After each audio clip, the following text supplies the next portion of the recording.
Hey guys, welcome back to the channel. This is story about what if Naruto joins Rias team part 1. Before I start, please do support for more amazing content and comments for part 2. Do consider to subscribe my channel and share my video to your friends and check out the description as well. Let's start the video. Scene. Hospital room. POV.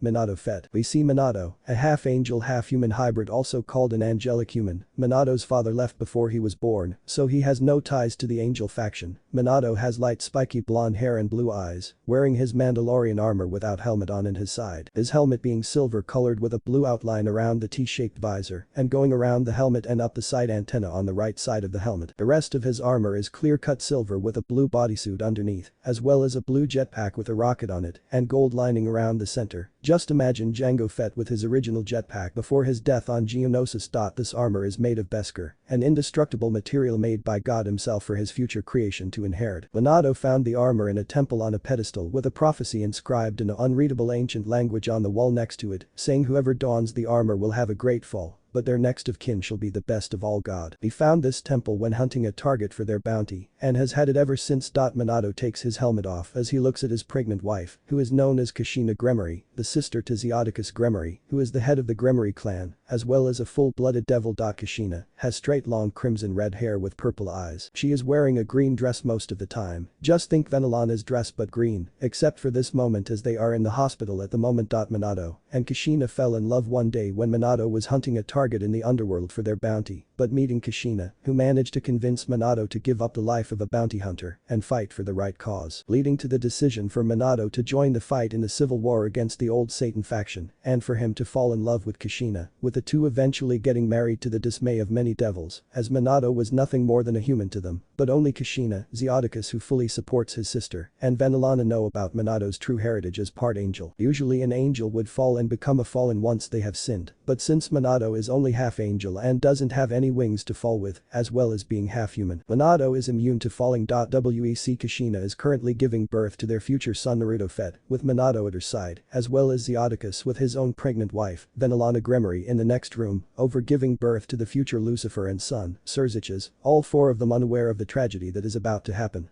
Kushina. Manado, I'll kill you for doing this to me. Manado. Whoa, calm down Kushina, it's all going to be over soon, just hang in there Kushina. Ah, nurse.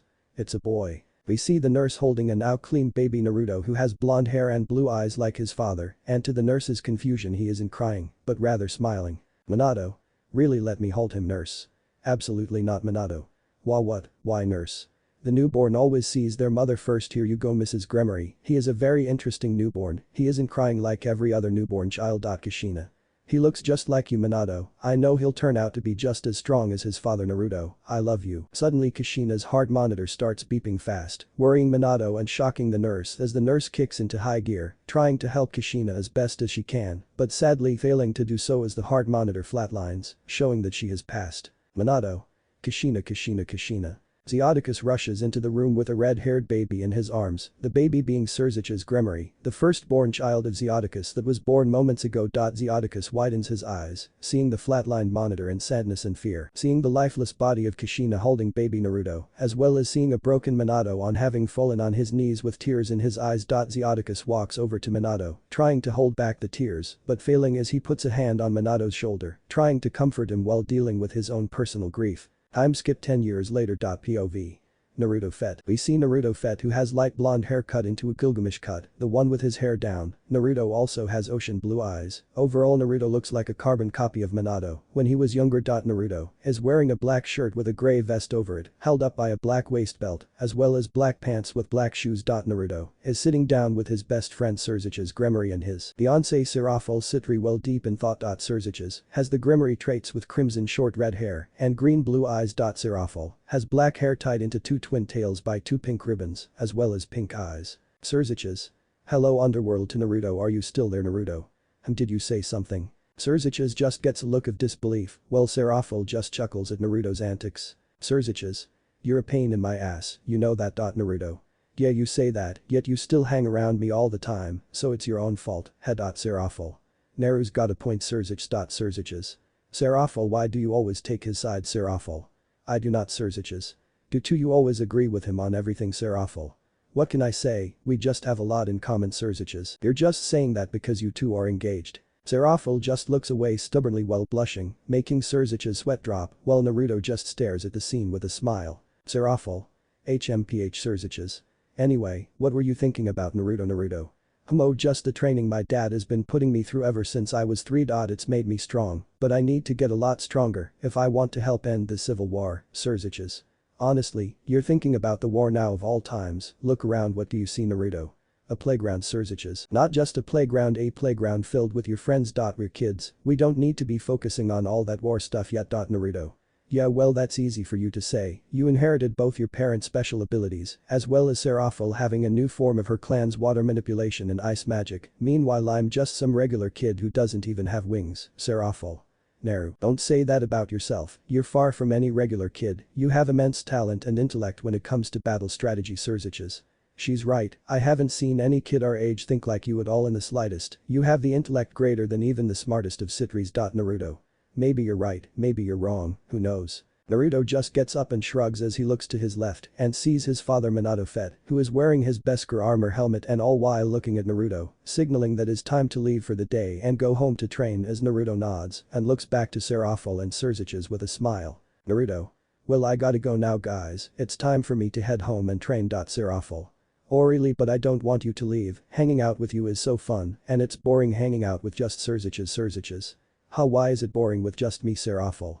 Because you're not as fun as Naru. Surzich's just looks at Serafal with a deadpan as she sticks her tongue out at him while clinging onto a chuckling Naruto. Surzich's finally regains his bearings and smiles at his friend before waving goodbye. Naruto just waves back as he finally gets free of Serafal's hug to her dismay until kissing her on the cheek, making the 6-year-old girl blush. Naruto. I'll see you tomorrow, Sarah, until then wait for me, K. The blushing Serafal looks at Naruto and smiles brightly as she nods, making Naruto smile back as he waves goodbye to the two one last time before heading over to his father, who by now has taken off his helmet, revealing his light spiky blonde hair and blue eyes, as well as his smile toward his son. Manado. Hey there kiddo, did you have fun with Surzich's and your fiancé today, Naruto? Dad, how many times have I told you not to call Sarah that, Manado? What, it's true, it's your fault for beating her in chess, not mine. Even if you didn't know about the Citri tradition you would still have gotten engaged to her somehow, I'm sure she would have found a way. Naruto. Yeah, that's true I guess, but I don't really mind being engaged to Sarah, there's just something about her. Manado looks at Naruto with a smile, getting a flashback to when he used to look at Kushina like that. Manado. Naruto. Naruto. Yeah Dad, Manado. Can you promise me something, Naruto? Sure, what is it, Manado?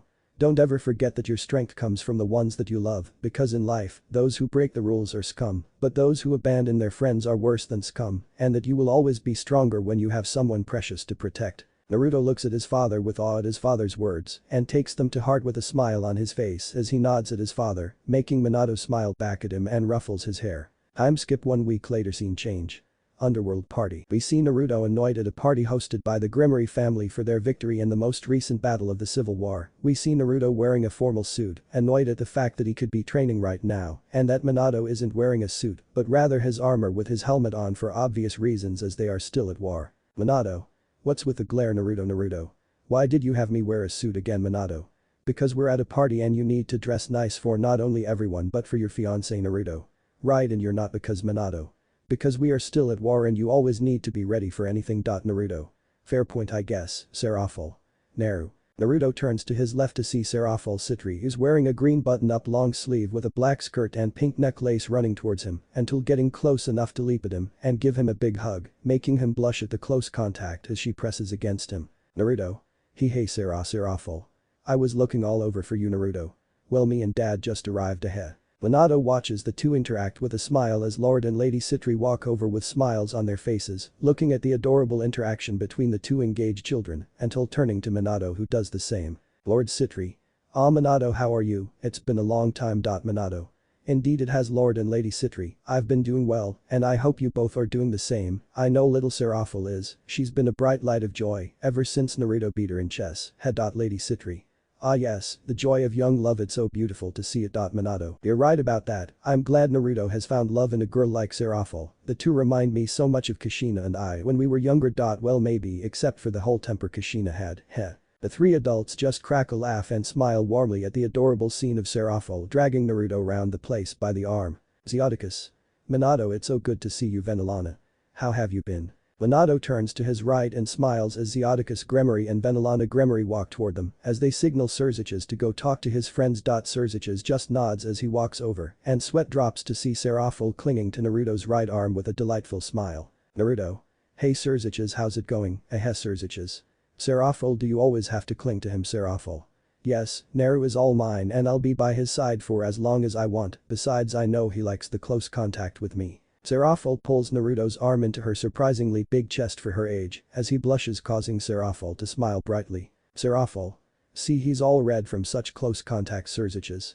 Or because you're flaunting yourself over him like usual. Seraphil just sticks her tongue out at Serziches, who sighs at her antics as he looks toward Naruto. Serziches.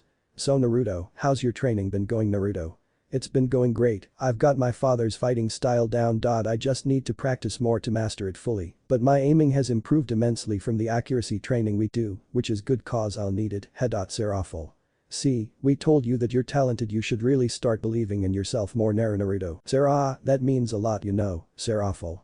It's true, you mean a lot to me, and I can't stand seeing you do that to yourself. Naruto just blushes as he looks into Seraphil's eyes, making the girl blush, as to all the parents' surprise and joy, as well as Serzich's cringe. They see the two share a kiss, making Seraphil go fully red in the face once Naruto pulls away to her. Dismay. The parents seeing this take a picture of the moment with a sneaky camera as they all giggle amongst themselves, whilst Manado looks at his son with pride, knowing that in the future, he will become something special. But known to the parents, the children, and everyone else at the party, a great tragedy is about to happen. Seraphil. Nah, Naruto. Thank you for believing in me, Serah. Naruto just smiles with a blush at the blushing Seraphil, who just does the same until they both twitch their eyes in annoyance at the slow clap Serziches gives. Serziches. Wow, look at you two, aren't you two just adorable? Naruto. Oh, shut up, Serziches. Seraphil. Yeah, you're just mad because Naru is more of a man than you. Seraphil just sticks her tongue out at Serziches while clinging to Naruto's right arm, making Serziches sweat drop at Seraphil's childish nature, until everyone in the room of the underworld party feel a shake as they look up to see some of the ceiling collapse as old faction devils rush in, attacking the guests, making Manado widen his eyes and look over to Naruto. Manado. Naruto, get Seraphil out of here now. Zeodicus. Serziches, go and hide right now. Manado and Zeodicus. And stay safe. Naruto and Serziches nod as Naruto grabs Seraphil, picking her up bridal style and running with Serziches to the nearest hiding spot as they watch the battle between the old and new faction commence. Seraphil clings to Naruto, scared of what's happening, as he hugs her close to his chest, calming her down. Seraphil. Naru, I am scared. Naruto. SHH, it's gonna be okay, Serah, I won't let anything happen to you, I promise. Seraphil pulls Naruto closer, terrified at the attack from the old devil faction, as Serziches puts on a brave face on the outside, whilst having an internal conflict on the inside from the fear. Manado, Zeodicus, Lord Citri, Lady Citri, and Venelana prepare their battle stances for combat as old devil faction devils rush at them from the front, as Manado pulls out both of his Wester 34 blasters and takes off with his jetpack into the air, firing at the old devil faction from above as the others charge into battle, clashing with the old devil faction members and holding them off as they get hit with blaster bolts from Manado, filling them. Manado looks ahead and sees an opportunity as he flies toward an old faction devil and kicks him right in the face, knocking the devil out as 5 more of them surround Manado, with him knocking one out with a backhand to the face and knocking another out with a right hook as he knocks another devil's sword out their hand and puts them in a headlock, shooting and killing another old faction devil that went into attack with his wrist blaster on his armor's gauntlet. Manado then punches the devil he had in a headlock before launching him back away from him and making him explode from a rocket, killing the devil instantly. The last remaining devil runs in, but gets shot by Manado's blaster without him looking. Naruto, seeing this, is in awe at his father's combat prowess as he sees Manado take off with his jetpack and tie a devil's hands that Zeodicus was fighting with his wrist launchers, Fibercurd whip, and drags him into Venelana's destruction magic, disintegrating him, making the 5 smile at their succeeding advances. Manado lands and unexpectedly gets hit in the back by a devil, making his jetpack malfunction as he goes flying and lands in front of the leader of this attack, as well as one of the main leaders of the war, Kateria Leviathan, the descendant of the deceased Satan Leviathan. Manado gets up and looks at her with his jetpack sparking. Manado. The descendant of the former Devil King Leviathan, what business do you have here? Kateria. Did you forget already? This is war, there is no time for celebration, you and everyone else will meet their end here. Manado.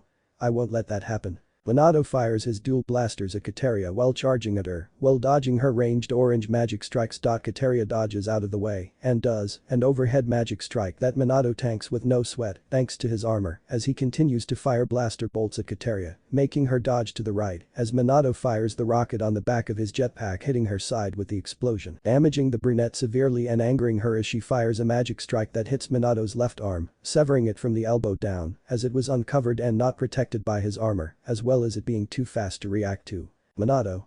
Ah damn it, my arms. Eoticus, Venelana, Lord and Lady Citri. Manado. The group tries to push their way forward to Manado but gets halted by more old faction devils. Kateria.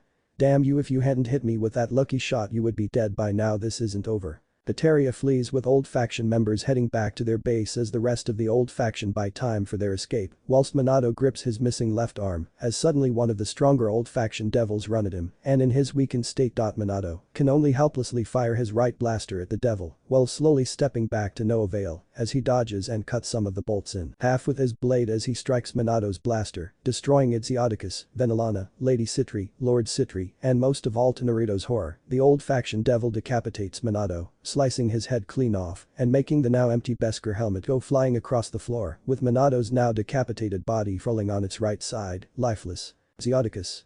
Manado. Naruto.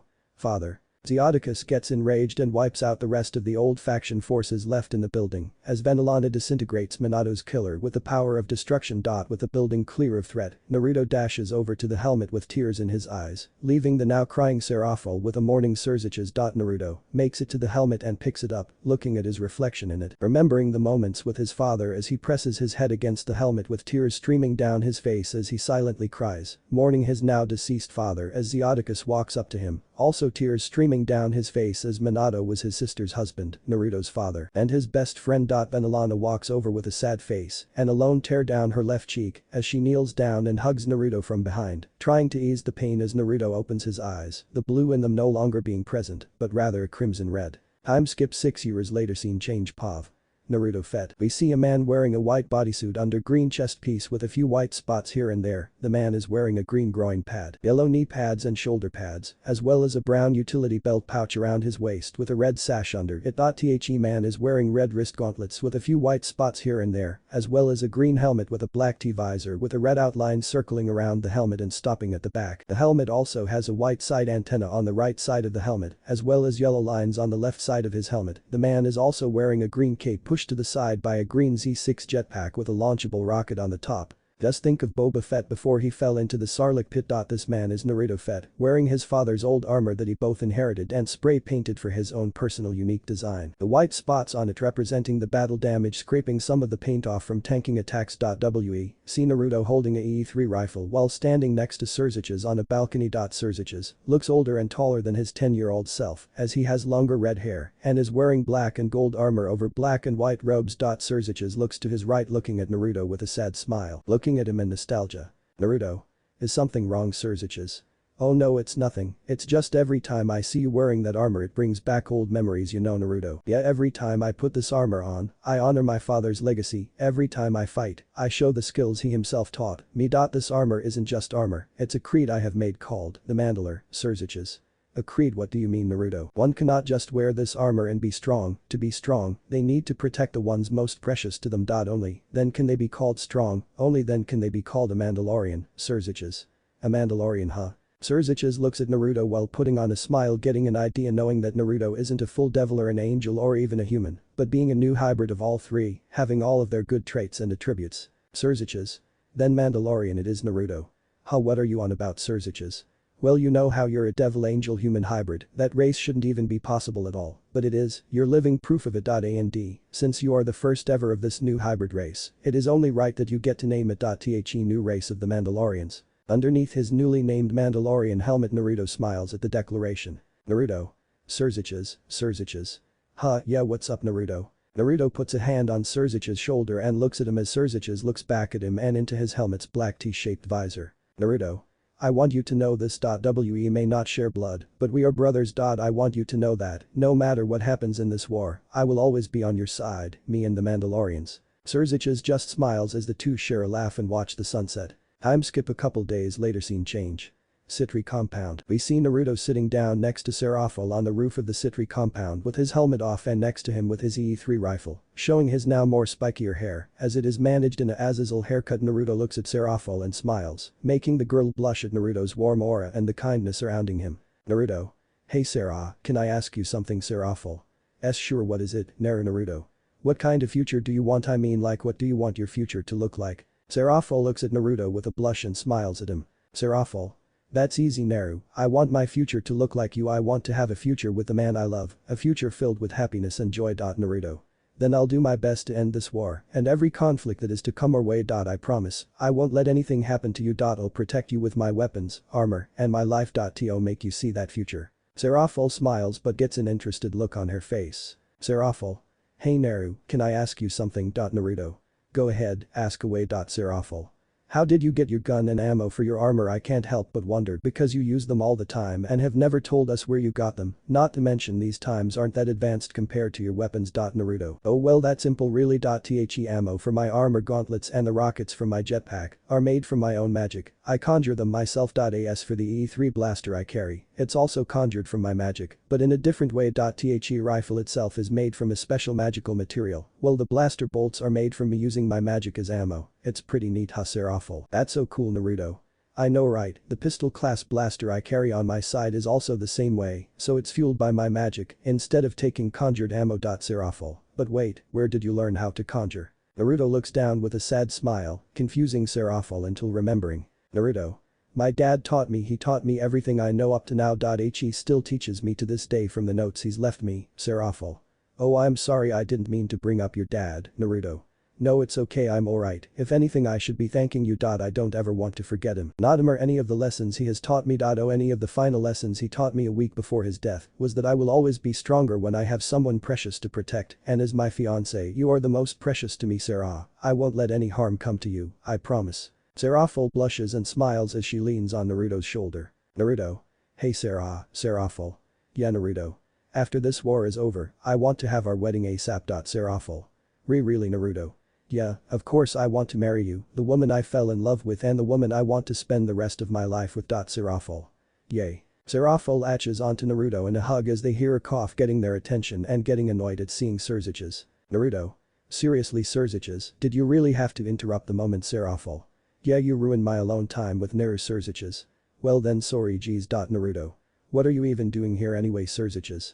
Well, in case you forgot, I came to get you and Seraphil for the upcoming raid on the old Satan faction's base. Naruto. Oh yeah, that, Surziches. This is our chance to finally end this war once and for all. Seraphil. Then what are we sitting here waiting for? Let's go end this war, Naruto. Welp, it's do or die time, I guess. Heh. Naruto puts his helmet on and picks up his E3 rifle and flies off with Seraphil and Surziches using his jetpack that runs off of his magic to fly. Scene change. Raid camp. We see Naruto land with Seraphil and Surziches, turning to his right where he sees his other best friends Ajucha Astaroth and Falbium Glaciolabolas. Falbium. It's about time you three showed up, what took you so long? Surziches. Heh, sorry about that, Naruto and Seraphil were caught up in a moment again. Seraphil.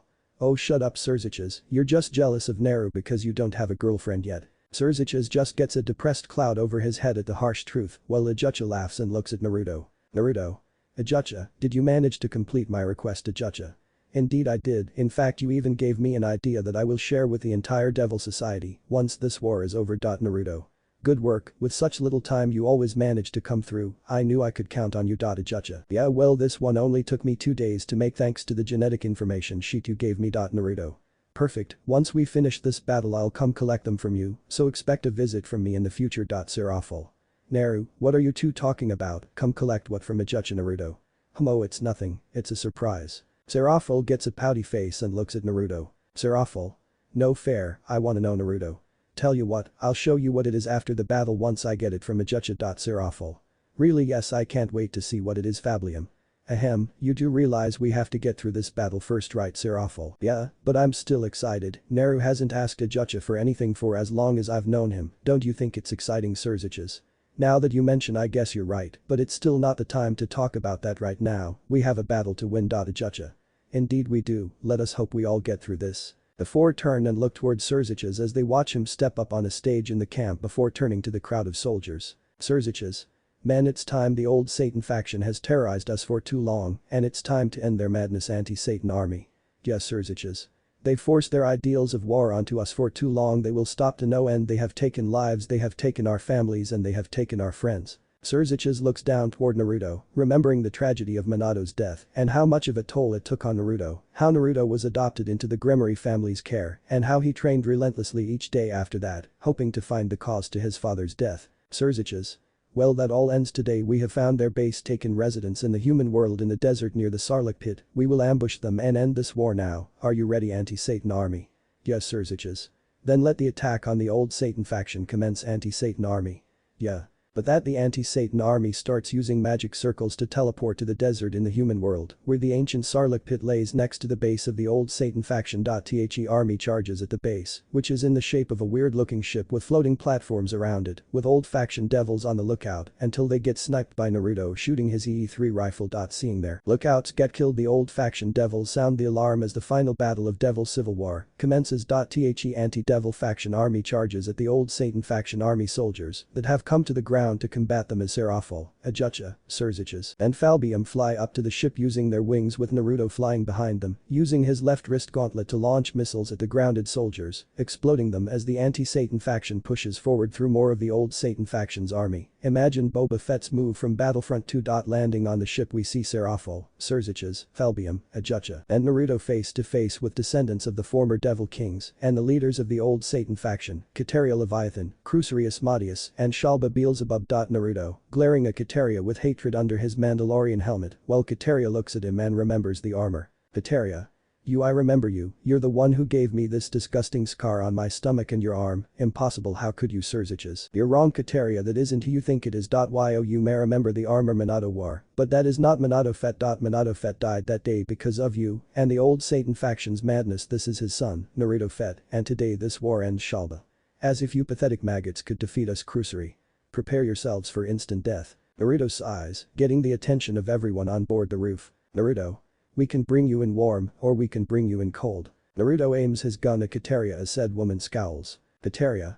You cocky little brat, not even your pathetic father could put me down. Get him." Suddenly 15 old devil faction guards that were guarding the leaders land on the platform, surrounding the five. "Naruto.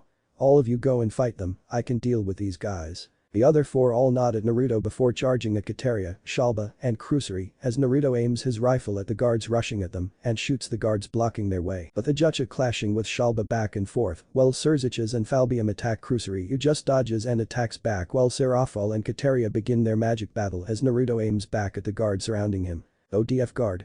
Get him." Two guards charge in with Naruto shooting and killing one of them and knocking the other out with a backhand as another guard knocks his rifle out of his hand and onto the ground as Naruto kicks him back while pulling out his side blaster, shooting him and killing him before lifting his knee up and shooting two knee rockets, blowing up holes into two different guards that were charging at him with their swords. 3 guards go for swings at Naruto, who dodges and kicks one of them down while using In's wrist launcher to fire a blaster shot, killing him as he aims his wrist launcher at the other two and torches them with his flamethrower, filling them slowly as one of the guards try to sneak up on Naruto until Naruto nonchalantly shoots him in the head without looking. Naruto then jumps and takes off with his jetpack flying above a guard as he launches his Fibercard whip and ties him up before swinging him around and throwing him into the Sarlacc pit, screaming before it, burps comedically. Naruto then takes his sight down and looks at the remaining 7 guards left and fires his jetpack missile at them, killing them all in one shot as Naruto conjures another jetpack missile and reloads it as he flies towards Seraphol and Kateria and lands next to Seraphol.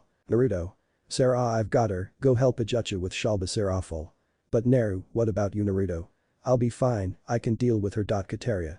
Don't get cocky, boy." Seraphol reluctantly nods as she runs over to help Ajucha fight off Shalba, leaving Naruto with a scowling Kateria. "Naruto. I gave you an option, now it's time I avenge my fallen father. Kateria. PFFT, avenge him, he was weak, if he died after our encounter what will make you any different, you'll die just like him. Naruto. Big words for a woman who's about to die. Kateria. Why you little. Kateria fires her orange and black magic attacks at Naruto, who just effortlessly dodges, antagonizing Kateria as she gets flashbacks to Manado doing the same thing making her angrier by the second. Naruto then jumps up and flies up with his jetpack, causing Kateria to do the same with her, launching 3 magic attacks that merge, forming an orange and black dragon that Naruto destroys with his flamethrower. Naruto then flies at Kateria, distracting her by waving his flamethrower in front of her face, making her dodge out of the way and allowing him to get behind her until she regains her bearings and turns around to clash arms with Naruto. Kateria with a magic-covered arm and Naruto with his Beskar wrist gauntlet. Naruto. All this power and you're still going to die. Kateria. Have funny, I was going to say the same thing to you. Kateria goes in for a strike with her staff, but Naruto just dodges out of the way and kicks her down onto the ship and shoots her in the gut with his rifle, injuring her and making her drop her staff. Naruto lands on the ship and aims his rifle at Kateria's head while putting a foot on her injured wound, making Kateria wince in pain as Shalba and Krusuri get cornered by Serafal, Surziches, Ajucha, and Falbium aiming their magic spells in their direction. Naruto. It's over, Kateria, you and your allies are going to die right here and right now. Any last words before you lose your head, Kateria? Yeah, go to hell, do it now, guard Naruto. What? Unknown to Naruto, who was fight Kateria, the only guard he didn't kill, had woken up and snuck up on him, hitting the back of his green jetpack, activating the manual switch button on the back, forcing Naruto to go flying, and for his 3 friends and his fiancée to look on in widen eyes as they see him go out of control. Serafal, Naru, Surziches, Ajucha, and Falbium. Naruto. All 4 of them drop their magic spells and run to the side of the ship railing to see Naruto hit the side of the ship, knocking him unconscious as Shalba and Krusuri run over to Kateria and lift her up, making their getaway in a magic circle, effectively abandoning their army. Serafal widens her eyes as her worst nightmare in her eyes just came true as Surziches, Falbium, and Ajucha widen their eyes, seeing Naruto's unconscious body roll and fall into the Sarlacc pit. Serafal. Naruto. Time skip 200 years later scene. Inside the Sarlacc pit. Naruto fed. The inside of the Sarlacc pit is a slimy place where it digests its victims. One of those victims is Naruto, who is covered in its saliva while sitting there motionless until suddenly waking up while gasping for air from the Sarlacc's toxic surroundings and grabbing around the inside of it until taking his sight down and turning the light on to see a rotting corpse of an old Satan faction warrior, making him cringe at the sight of the body as it slowly melts and decomposes more. Naruto struggles to gain his footing until punching a hole into the Sarlacc and igniting his flamethrower that's powered by both his magic and the Phoenix essence he received from the Phoenix clan as a child as a gift of mourning for Manado's death. Scene change. The desert surface. We see a desert with no trace of the Sarlacc as it had been buried for over 200 years as the world's natural shift in nature takes place. Suddenly, a hand emerges from the sand as well as Naruto fed, climbing out exhausted and covered in sand, seeing sunlight for the first time in his 200 years of being buried in the Sarlacc pit while slowly being digested by it. Naruto struggles to get up, reaching an arm out for a hallucination of Serafal in his vision as his last words escape his breath before passing out. Naruto. Serafal. Time skip after dark. With the sky now as black as night with Naruto laying in the sand unconscious and still resting from escaping the Sarlacc's grasp. Black feathers fall from the sky as a fallen angel wearing a black fedora and a grey trench coat descends down from the sky with 3 other female fallen angels. This man's name is Donaseek and the 3 females behind him are Rainer, the leader of the group, as well as Middled and Calawerner. Rainer. Donaseek, why did we stop here in the middle of nowhere in the desert? Middled. Yeah, I wanna hurry up and get home already. Why did we make this useless pit stop? Donaseek. Why don't you ladies stop asking me why and see for yourself. Rainer and Middled. Huh? Donaseek points toward the unconscious Naruto, which catches the attention of Rainer and Middled, while Calawerner looks uninterested. Middled. A person, Rainer. What would someone be doing all the way out here laying down of all things? Calawerner. It's probably just a corpse, let's just leave them. Donaseek. I don't care about them, Calawerner, what they are wearing is what I want. Rainer. Yes, the armor is rather intriguing, alright then Donaseek, take it from them and use it from now on. I'd rather you have it than that old ragged fedora you like to wear all the time. Donaseek gets a twitch mark on his forehead from the insult as he incinerates his fedora and light reluctantly and takes off Naruto's helmet, revealing that his face is unchanged, still that of a 16-year-old teen, thanks to the Sarlacc pit's saliva's properties halting his aging, but with his hair now being darker and him only having blonde bangs in the front. Seeing the boy's handsome face makes Rainer and Middle blush, while Calawerner scoffs and looks away. Middled. Oh my god, he's so handsome, it's too bad he's already dead. I would have loved to have some fun with him before he died. Rainer. Like we'd let you do that now of all times. Middled. Shut up Rainer, you know you would have done the same. Rainer just scoffs as Donaseek finishes taking off the rest of Naruto's armor, leaving just the ruined and tattered white bodysuit he had underneath. Donaseek puts on the helmet and the armor, as well as the jetpack to the confusion of Calawerner and the others. Calawerner. Donaseek, why did you take the jetpack? If you have wings to fly it's useless to us. Donaseek. Well, if you haven't noticed, this jetpack has a firing rocket on it, as well as the fact that if I find myself in a situation where I do not have my wings, I shall use it. INSTAT Rainer. Who cares why, you got what you wanted, let's go. Middled, Rainer, Kalwerner, and the newly fitted Donaseek fly off and leaving the unconscious Naruto in the desert to die, but a glowing light appears from the sky as blonde-haired blue-eyed man with golden wings and golden armor, as well as a gold halo above his head descends, looking at the unconscious body of Naruto. I came here looking for Azazel, or at least a trace of his magic he left behind, but it appears I have found something quite interesting. The figure picks up the unconscious Naruto and ascends off in the direction. Time skip. The next day. Scene change. Vatican Church bedroom. Naruto opens his eyes slowly to see a ceiling fan confusing him as he sits up looking at his surroundings until spotting a blonde-haired blue-eyed man staring at him. With haste Naruto quickly reaches for his sidearm but finds nothing to his confusion. Realizing it's not there, he passes his body in worry to find his armor gone and just the tattered white bodysuit. Hey, calm down, I'm not gonna hurt you, Naruto. Who are you, where am I, and where is my armor? My name is Michael and I am an archangel. As for where you are, in Rome in the Vatican Church. Michael. As for the armor you are talking about, I have no idea. There was no armor to be seen on you when I found you in the desert. Speaking of which, what is your relation to Azazel? For some reason your energy feels similar to his in a way. Well, at least it feels similar to when he was still an angel. That is. Naruto. Azazel, you mean the leader of the Grigori? Yes, sorry pal. I don't know what you're talking about. I have no relation to a fallen angel. The only ties I have to the angels is in my blood. Otherwise I'd be back at home in the underworld. Michael takes this information in for a second before remembering why Azazel fell from grace, not because he had fooled around with a human, but because he had taken a human's life when the woman he had a child with died from childbirth. Michael. May I ask what your name is? Naruto. My name is Naruto, Naruto Fett, the proud son of Manado Fett. Michael widens his eyes before smiling at Naruto. Michael. I see, so you're Azazel's grandson. Never thought I'd get to meet you in person like this. Naruto. I'm sorry, what now, Michael? Surely you must know by now, I mean look at you, you look just like your grandfather. Naruto. What are you talking about? I look nothing like the leader of the Grigori. Michael. I see, well then, have a look for yourself. Michael pulls out a mirror, showing Naruto his appearance as Naruto widens his red eyes, seeing that most of his hair has turned black, with only the bangs being left blonde. Naruto. What the hell, I didn't look like this before I fell into the Sarlacc. Wait a minute, what is the date, Michael?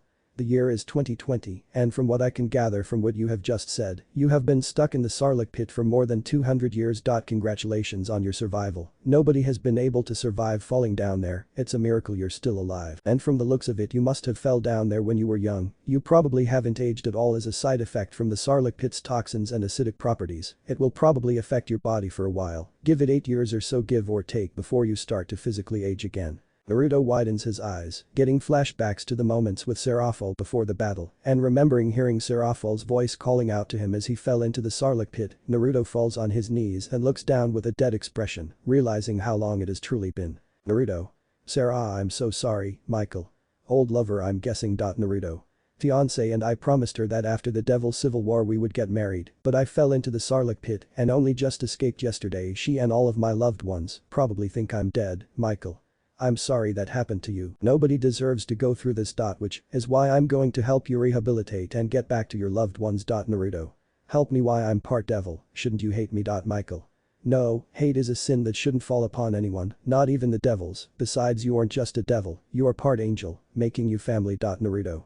Family, Michael. Yes, family, you are the grandson of the former Archangel Azazel, which in turn makes you my grandnephew. And by helping you, I also help deepen the bond between all three factions. I doubt the leader of the fallen angels would want war after I helped his grandson, and I doubt the devils would resent the angels for helping one of their own back from the grave. Naruto. I see, thank you, granduncle, it means a lot. Michael smiles as he walks over and hugs Naruto as Naruto returns it, feeling the warmth of family after his father's death 206 years ago, as the two part from the hug and look at each other. Naruto. Well, even after I rehabilitate and get back on my feet, I can't go back to the underworld, at least not completely. I need to find my father's armor, it means more to me than anyone will ever know. Michael. And we will find this armor, but first, we must train. Naruto. Train? Why would I need to train? I'm plenty strong enough to go find the person who stole it from me. Michael just shakes his head and smiles, making Naruto confused. Michael. We need to train your talent in conjuring light. If you have forgotten, you are part angel, are you not? Therefore you should be able to conjure light like any other. Naruto. Conjure light like light's words that angels and fallen angels use. Michael nods as Naruto widens his eyes in excitement, ready to learn how to conjure light. Time skip 1 hour later, scene change. Vatican Church private dojo. Naruto. Damn it, why can't I seem to keep the light sword stable? We see Naruto, who has been fitted with newly black robes, replacing the old tattered white bodysuit. Imagine Boba Fett's black Tusken robes. He is practicing how to keep light stable in the form of a construct, but struggles for some unknown reason, while Michael watches and gives advice on the sidelines. Michael. It takes time to master light constructs, but from what I can tell it seems like the way angelic humans do it is same way like any ordinary angel or fallen angel, and since you are a hybrid of both devil and angelic human, maybe you need something to help access your light power. Naruto. Something to help access my power. Naruto looks down deep in thought until looking at his newly made E3 and side blaster he conjured to replace his old ones that were melted in the Sarlacc pit. Naruto. I think I've got it, Michael. What did you figure out, Naruto?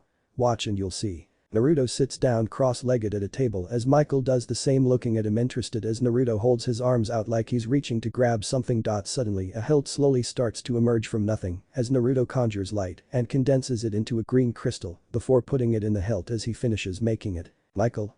Interesting, so what does this weapon you have just created do, Naruto?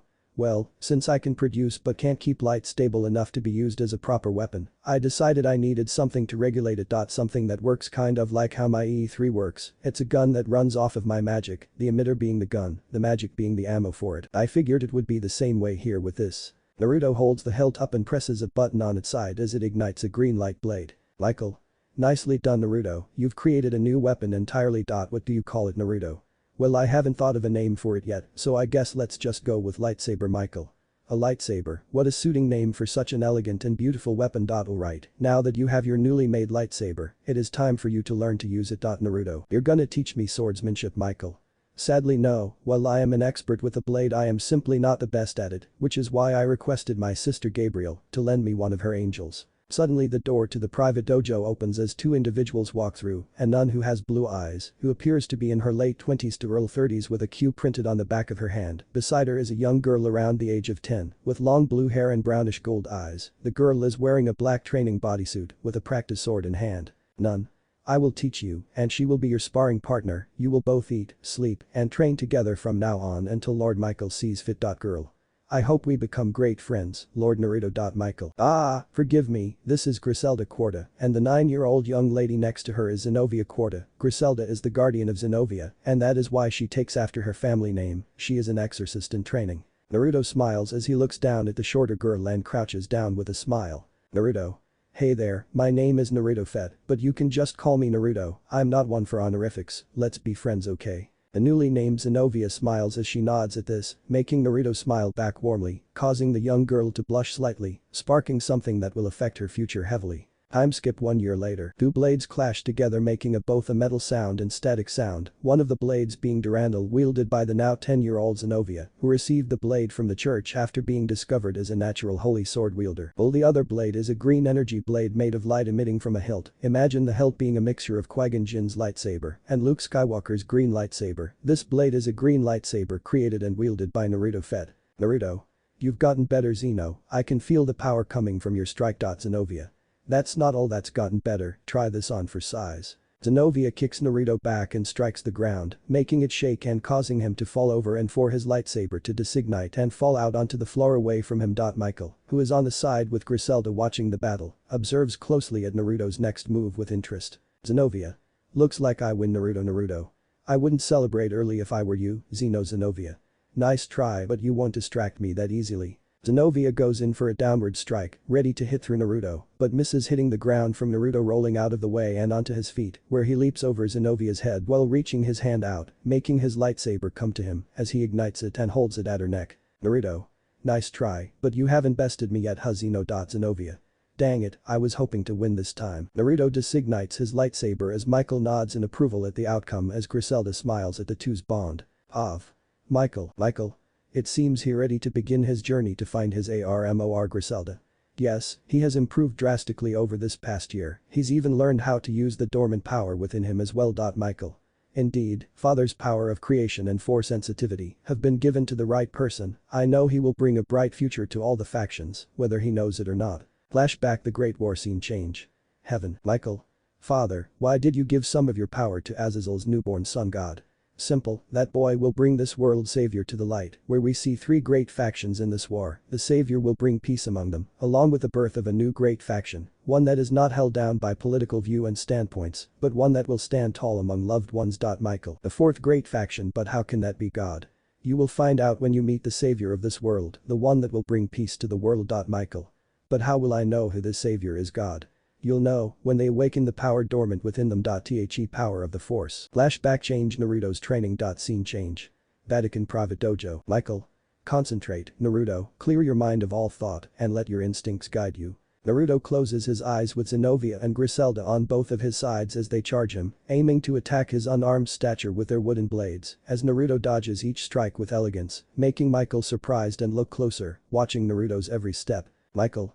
Father, I have met this world savior, and I believe in your will, he will bring peace to the world. Michael watches Naruto dodge Griselda and Zenobia until they are on both of his sides, Zenobia on his left and Griselda on his right. They both go in to strike Naruto before said boy holds his arms in an X shape across his chest until thrusting both arms out, pushing Zenobia and Griselda back with what seems to be nothing. Naruto opens his eyes before looking at his hands in wonder as Michael claps. Michael. Well done, Naruto, it seems you have finally started to unlock your potential. Naruto. What was that? It was like someone, no, it was like something was guiding me through the battle, giving me strength I have never felt before. Michael. What guided you was the Force. Naruto. The Force. Michael. Yes, it is a power that only people like you can access. This power can grant you many abilities, but it is what you do with it that truly matters. Naruto looks down at his hand and grips it in a fist before gaining a smile and looks at Michael. Naruto. I will use its power to protect the ones I love, only then will I be truly strong. Michael. Very well then, your real training begins now. Flashback end. Of. Naruto fed Zenobia. Even after this past year I still can't beat you, Naruto. Naruto. Don't bring yourself down, Zeno, you did amazing, I just have more experience with fighting is all. You'll get there one day, besides you are a far better swordsman than I'll ever be. Zenobia. You really mean it, Naruto. Of course, you have a bright future ahead of you. Zenobia looks at Naruto in joy as she blushes and smiles at him, hugging him, prompting Michael to walk over with a smile on his face. Michael. Nicely done, Naruto, your training is complete, you have mastered both the way of the blade and the way of the Force. Your next decision is up to you now, whether you return to the underworld or begin your search for your father's armor. Naruto. Thank you, granduncle, for everything. Michael. No, thank you, Naruto, you have shown me valuable lessons that one isn't defined by what race or what power they have, but rather who they choose to be. Naruto holds a hand out in which Michael shakes as the two smile at each other in both respect and care. Time skip 20 minutes later. Scene change. Vatican Church entrance. Zenobia. Do you really have to leave, Naruto? Sadly yes, but I'll be back once I go talk to my friend in the underworld, I promise. Zenobia. Okay. Zenobia looks down in sadness as Naruto gains a smile on face, getting an idea as he takes his lightsaber off of his waist and kneels down from his 6-foot height to meet at Zenobia's 10-year-old 4'11" height, making her look at him in confusion as he holds his lightsaber in front of her, gesturing her to take it. Zenobia. Why are you giving me this, Naruto? I want you to hold onto it for me, until I return, it is yours to wield. Zenobia looks at Naruto with a smile, hugging him as she blushes. Naruto separates from the hug and stands back up looking at Michael and Griselda with respect and gratitude. Naruto. Thank you both for everything, if you hadn't saved me when you did, well I don't know where I would be today. Michael. There's no need to thank us, I was just doing what anyone else would have done, much less for someone of my own family. Griselda. We wish you the best in your travels, and good luck. Naruto smiles and bows before walking off into the distance until out of sight from any civilians and using a magic circle to teleport to the underworld. Scene change. Ajuka's lab. Pav. Ajuka Beelzebub. We see Ajuka, who was crowned as the new Devil King Beelzebub, sitting down deep in thought while looking at a photo that was taken before the final battle. In the photo we see Falbium, Surziches, Ajuka himself, Seraphol, and finally one of Ajuka's best friends, Naruto Fett, wearing his Mandalorian armor and white bodysuit. Naruto in a side-leaning pose with his E3 blaster up in the air, with Seraphol's right arm around him with her other making a peace sign, as well as her sticking her tongue out at the camera, Surziches and Falbium grinning side by side with Ajuka smiling at the camera. Ajuka. I wonder what you would say right now if you saw me like this, still mourning over you 200 years after your death. You're the only reason Devil Society is still going after all. If it weren't for you, I wouldn't have been able to create the evil pieces, the reason I create things today. Naruto. I'd say you were a pretty damn good friend if you still remember me after all this time. I would also say I am proud of you. Ajuka Asterisk. The nerdy hopeless guy I became friends with is now one of the 4 Devil Kings as the Beelzebub. Ajuka widens his eyes hearing a voice he hasn't heard for over 200 years, quickly turning around to see Naruto standing there in the flesh, looking the same the last time he saw him, but without his armor and wearing black robes with most of his hair being black, except for the blonde bangs in the front. Naruto. Hey, it's been a while Ajuka, did you miss me? Ajuka widens his eyes and gains a happy smile with tears threatening to fall from his face as he stands up and walks up to Naruto slowly, rubbing his eyes, trying to sense the illusion he believes he is seeing. Naruto. You're not seeing things my friend, this is real. Ajuka. Boo, but how are you alive? You died 200 years ago in the Sarlacc pit. Naruto. You can't kill me that easily Ajuka, I escaped from the Sarlacc's grasp. Naruto and Ajuka share a hug filled with their brotherly bond until separating from each other, giving Ajuka a good look at Naruto. Ajuka. Why do you look so young? It's been 200 years yet you still look like you're 16, you should at least look to be in your 20s like me, how is this possible Naruto? I was told that my body has stopped aging physically because it has absorbed so much of the Sarlacc's acid, my armor protected me from being digested by it, as well as absorbing more of it, but it could only protect me so much, it will take at least 8 years for my body to begin aging again, the only reason why my hair is this way is because it darkening naturally. Ajuka. I see, but what of your armor, did the Sarlacc dissolve it Naruto? No, my armor is unbreakable, even acidic properties can't destroy it, the only way to destroy Beskar is with Beskar itself, my armor was forged by God himself, he made the materials himself, all he needed to do was smelt it and mold it into the shape it is now. Ajuka. Interesting, then what happened to your armor if the Sarlacc didn't destroy it Naruto? I don't know, but my best guess is someone stole it off my unconscious body after I escaped. Just thinking about it pisses me off. Someone not worthy of the Creed wearing my Mandalorian armor. I could always just make more armor by creating Beskar with my conjuring magic, since I know its properties down to the atom since I was a kid, but I have no clue how to mold it into armor. I'd need a blacksmith for that. And it would be shaming both mine and the Mandalor's honor if I didn't claim my own armor once more. I will get it back, but that's not why I'm here. I wish I could say it was a social visit, but it sadly isn't. Ajuka. That is sad to hear, I'm guessing you won't be staying in the underworld for long then. Very well, how may I help an old friend out Naruto? I want you to give me the Mandalorian pieces, as well as my evil pieces, no doubt you modified them to be Mandalorian evil pieces. Ajuka. It's great to have you back with me again, but yes I of course made the Mandalorian pieces, so you can raise a new faction, one I am interested to see, as well as what you do with your peerage. Ajuka pulls out a set of green glowing chess pieces with Mandalorian helmets on them to signify their modifications, as well as a strange glowy white piece in the shape of a mythosaur skull. Ajuka. The white piece I have in my hand will allow you create more of them, it is of course infused with genetic code, copying the DNA of your race, so anyone who absorbs one of these will become an angel devil human hybrid like yourself, the only exceptions being if they were a special race like a yokai or a vampire, their race's blood would be used as a substitute for the human side, but other than that they will be a Mandalorian, of course they will also gain the same strength, durability, accuracy and natural instincts with being a Mandalorian, they may even inherit some of your magical abilities if the design I made works properly. Naruto looks at Ajuka in approval with a smile on his face as he picks up the glowing white piece, infusing his magic into it as it merges with him, marking his right shoulder underneath his robe with a black tattoo in the shape of the mythosaur skull. Naruto. I can feel the power of the piece inside me, thank you Ajuka, you have no idea how much this means to me, because of you, I can finally start building a legacy my father envisioned. Ajuka. Your father was an honorable man, and I know if he saw you now, he'd be proud of you. Naruto and Ajuka share a smile as Naruto nods at Ajuka while picking up the king piece out of the green evil piece set. Naruto. So these are the famed evil pieces. I can see you put my signature color with my helmet embroidered on them. Ajuka.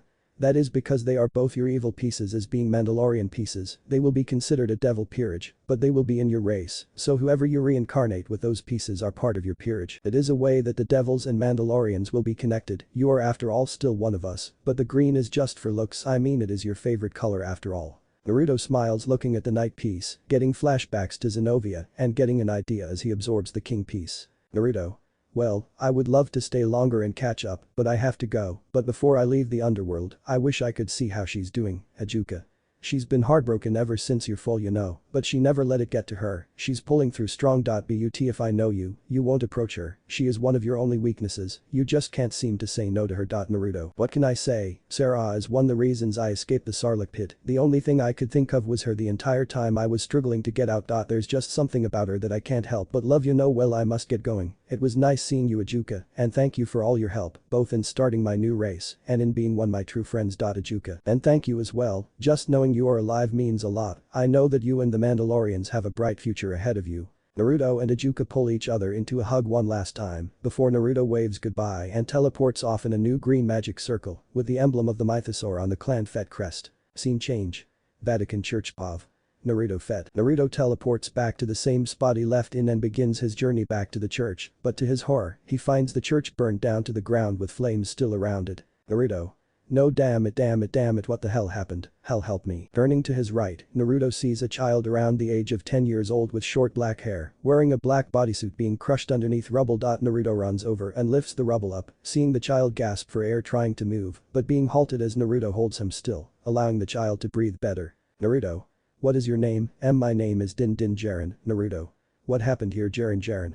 We were attacked by fallen angels after Lord Michael and Sister Griselda left with a blue-haired girl on business at another church. Sadly, I am the only survivor. Naruto looks at Jiren with a reassuring smile, calming him down as the boy looks down in sadness. Jiren. The church was my home. Without it, I have nowhere to go. All I had left is gone. Naruto. What happened to your parents? Did they die in this tragedy? Jiren. No, they died when I was young, around when I was 5 or 6, I was orphaned and taken in by the church. But now, Naruto. If you want, you can come with me and become my little brother, be a part of something greater than anything you have experienced. Jiren looks at the smiling Naruto with surprise and confusion. Jiren. Boo, but why me? Naruto. Because you remind me of myself. I too was orphaned at a young age like you, but I was given a chance to be something more, someone who got stronger and protected their loved ones. I see myself in you, and so I'm giving you the same chance I had. Din Jiren, will you join me in the way of the Mandalore and be a Mandalorian by my side as brothers in arms? Din Jiren looks at his savior in a new light from hearing this as he looks at Naruto with a face filled with resolve. Jiren. Yes, I will. Naruto. This is the way. Jiren. This is the way. Time skip 7 years later. Scene. Kuo Academy in Transipov. Naruto Fett. Jiren. Can you tell me why we enrolled in this school again? Yeah, why do we need to attend school? Naruto.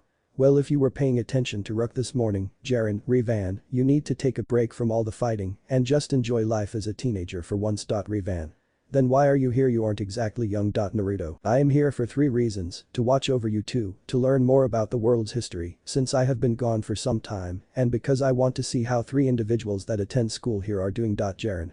Who might those be if you don't mind me asking? Naruto. Rias Gremory and Sona Citri, or should I say Shitori, since that's what the Citri clan goes by in the human world. Revan. That's only 2, and why would you even want to see them anyway? Jiren. Did you forget Revan? Naruto is engaged to the Citri girl's sister and is the adopted brother of the Gremory Girl. Naruto.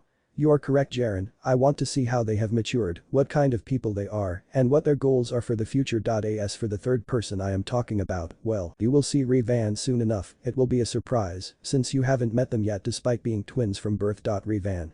Wait, you don't mean Naruto?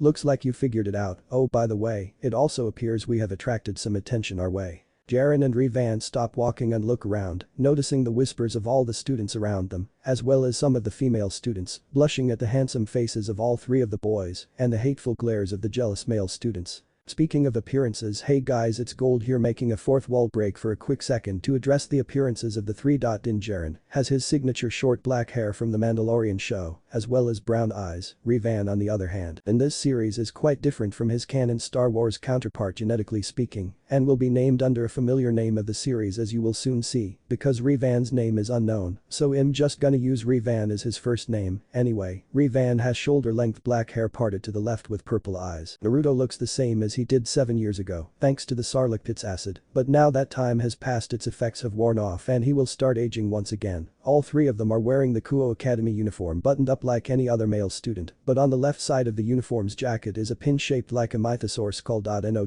back to the story. Naruto. We've been here for only 5 minutes and we've already got them all talking. Revan.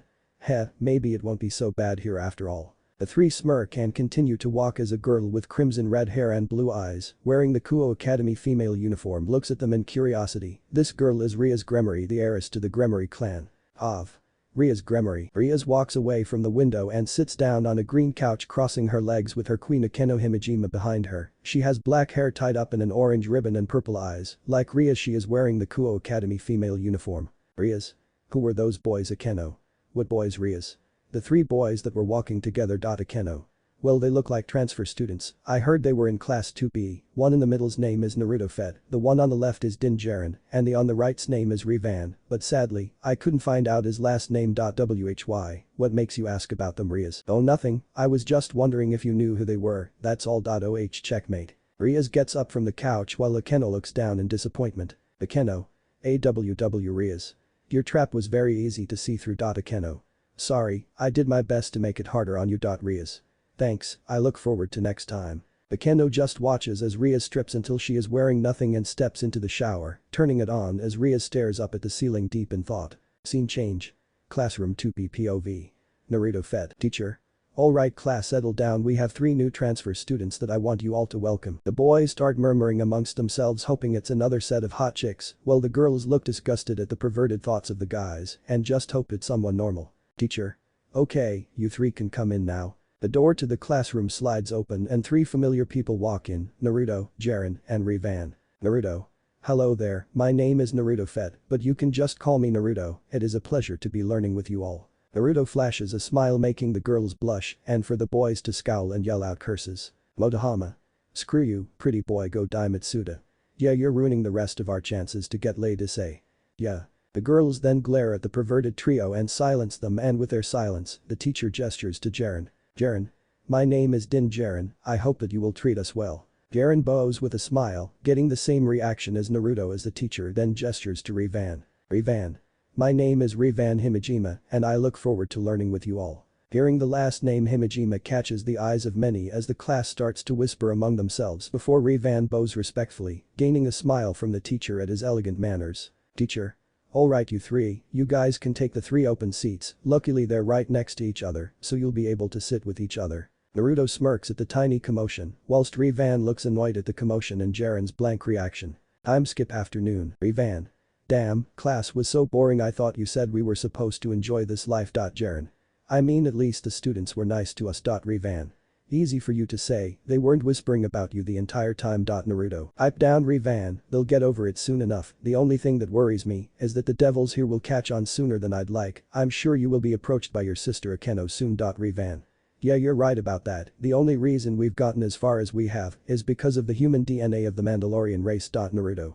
Hey, wait a sec, look over there on the bridge. Rivan and Jiren look over to see Issei Haidu, one of the boys in their class and one of the perverted trio, being approached by a girl with black hair and violet eyes. Issei Haidu. Issei. Ugh, being a teenager is the worst, at this rate jerking off to porn is the closest I'll ever get to doing it before I go off to college, which means I'll be a virgin forever and die alone. Issei hangs his head down in depression as he hears footsteps coming toward him until they stop. Excuse me. You're Issei Haidu from Kuo Academy, right, or am I wrong? Issei. Yeah, Issei. I don't recognize that uniform, what school's she from? Who cares, she's fine. Hi Issei. Hey, if there's anything I can help you with. Sort of. I just wanted to ask you a quick question. Are you seeing anyone right now? Issei. Now no. That's wonderful. Issei. It is. In that case, since you're single, do you think you'd like to go out with me? Issei. Go out with you? I've been watching, you've been passing by here a lot and you seem so, I don't know, gentle and very handsome, and I say. This cannot be happening to me right now, see, the thing is I'd like for you to be my boyfriend. I see. Whoa, is this for real? Naruto Fed. Jiren. Naruto, Rivan, do you feel that? Rivan. Yeah, you're talking about the aura coming off of her, we can feel it alright. Naruto. The girl is a fallen angel, what she's doing here is anyone's guess, but I think it would be better if we left it alone. Rivan. And let him die, are you crazy? Jiren. Rivan, we will do as Naruto says. Rivan. What, do you honestly expect me to just sit here and let that pervert die for no reason? Naruto. Rivan, if you forgot, this place is crawling with devils, and if what I feel from Issei is true, then he possesses a sacred gear, one I'm sure the Gremory heiress is aware of. I doubt she would let it go just like that, at least in predicament anyway. For now we will let the fallen angel be, but if anything pops up we'll deal with it immediately, is that understood? Rivan nods hesitantly alongside Jiren, who has complete faith in Naruto. Naruto. This is the way. Rivan and Jiren. This is the way. Naruto, Rivan, and Jiren head off to the place they were staying at while deep in thought on the day's events. Scene change. Mando Estate. Naruto. We're back, welcome back Naruto, any luck on locating your armor? Naruto. Sadly no Rook, but we will find it, no matter how long it takes. Rook. This is the way. Naruto. This is the way. Recast. The armor of the Mandalorians, in simple terms, the blacksmith. She molds the Beskar created by Naruto into the Mandalorian armor that is worn by the Mandalorians of their race. She wields unique weapons akin to her fighting style. She wields a gravity hammer and magnetic tongs. Two of the many items she uses for forging armor. She has short blackish purple hair cut into a bob cut, as well as blue eyes.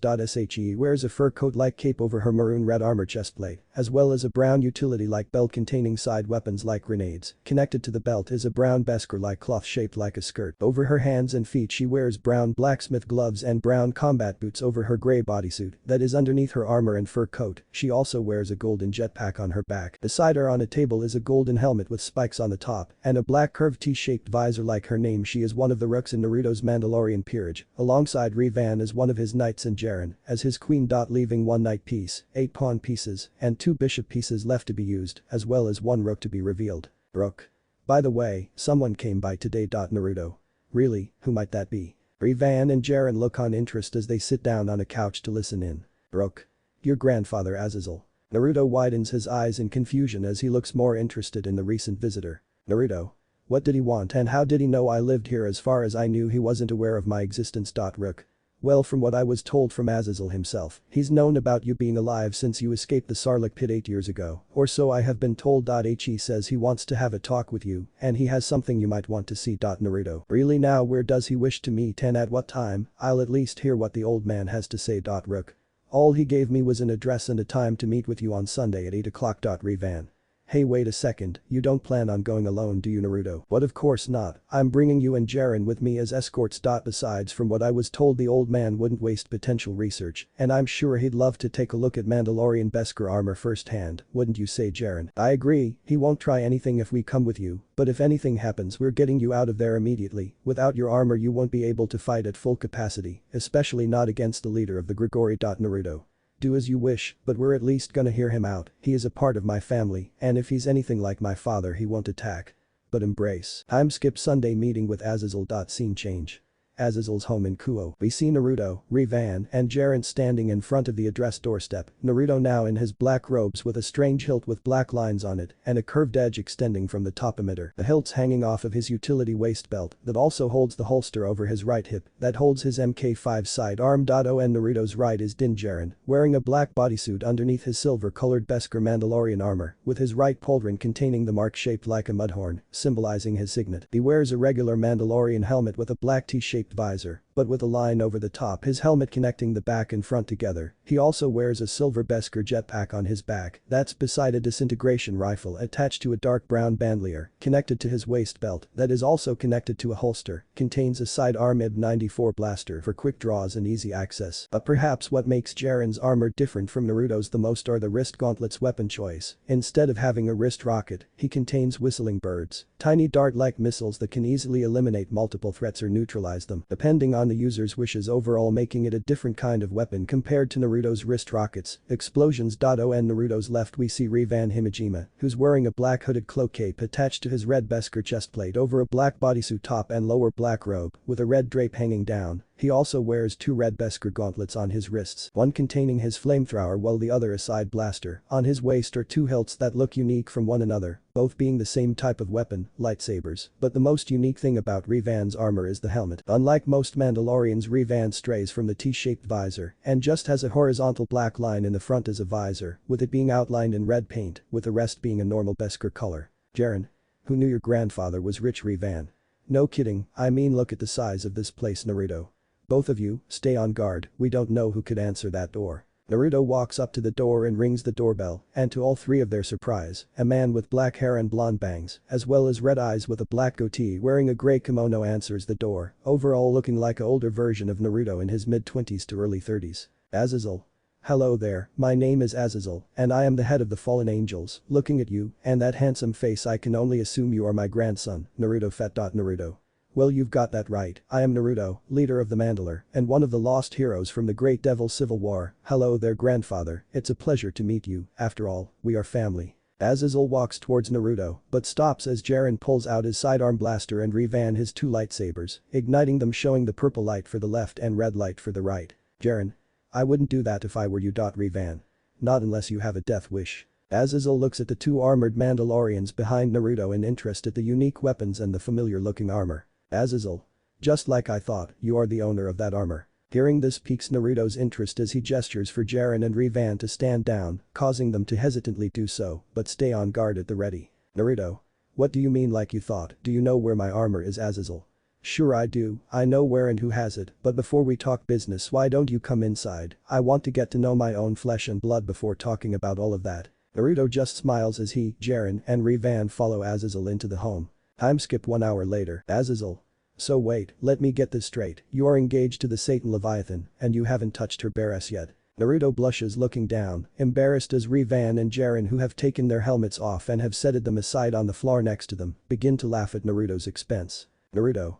Shoo, shut up, it will happen one day, just not right now, besides she doesn't even know I'm still alive. The only people from my past that know I escaped the Sarlacc as far as I know are Ajuka, Beelzebub and Granduncle Michael. Azazel.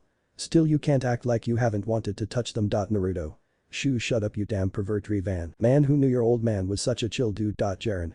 Seriously, I thought he was all serious and more business. Azazel. Nah, I think being too serious is just a waste of time, no enjoyment of life if you don't have a little fun, you know. Jiren, Revan, and Naruto.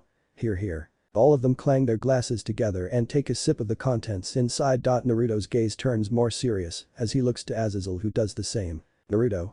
So, what you got for me, old man? Azazel. Take a look at this. Azazel puts down a silver bounty puck that projects a hologram showing the girl from earlier, getting the attention of Naruto, Jiren, and Revan. Revan. It's that girl from earlier. Naruto. Yeah, the one that asked out to say. Azazel. Her name is Rainer, but the human alias she's going by nowadays is Yuma Amano. She was one of the most loyal fallen angels in my ranks until recently, when she abandoned the Grigori without any reason as to why. I want you to find her and bring her to me alive. Naruto. What's in it for me, Azazel? I thought you would ask that. Azazel puts another bounty puck down, revealing a hologram that widens the eyes of Naruto, Jiren, and Revan as all three of them smirk. The image that appears as Donoseek, who is donning the armor he stole from Naruto 8 years ago. Naruto. So that's what you meant by you knew who had my armor. Azazel. Yes, his name is Donoseek, one of the more demanding fallen angels that left with Rainer. As you can see, he is wearing the same type of armor you are looking for, no doubt it's the same armor that belongs to you. Naruto. Interesting, may I ask why you don't just hunt them down and take the armor for yourself, Azazel? Because it belongs with you and the Mandalorians, and I owe my son Manado a lot, it is only right that I watch over you, his son, and my grandson. Naruto.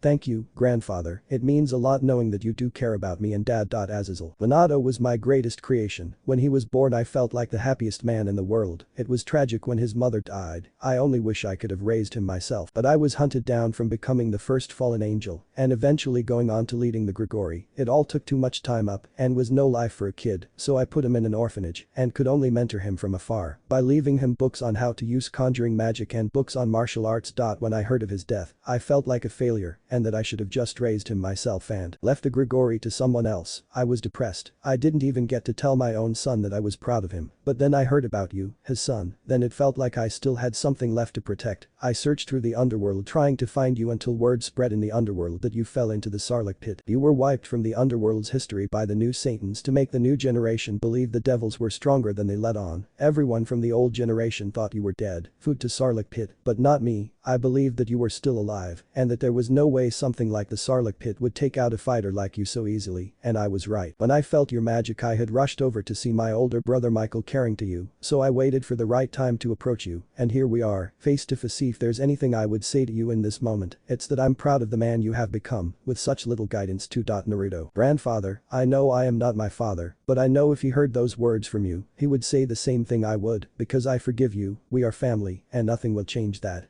Naruto smiles warmly at Azazel with Jiren and Revan doing the same, seeing the heartwarming union between blood. Azazel. Speaking of family, I'm sorry for your loss, Revan, your mother was like a sister to me. Revan. It isn't your fault, neither you or dad were responsible for her death. I wish I could say my sister Akeno feels the same way, but she doesn't, hell she doesn't even know I exist. Azazel. Something I am sure will change in time, but for now this is a start. Naruto. This is the way. Revan. And Jiren, this is the way. Azazel. This is the way. Time skip the next day, scene change. Kuo Akademipov. Issei Haidu. Issei.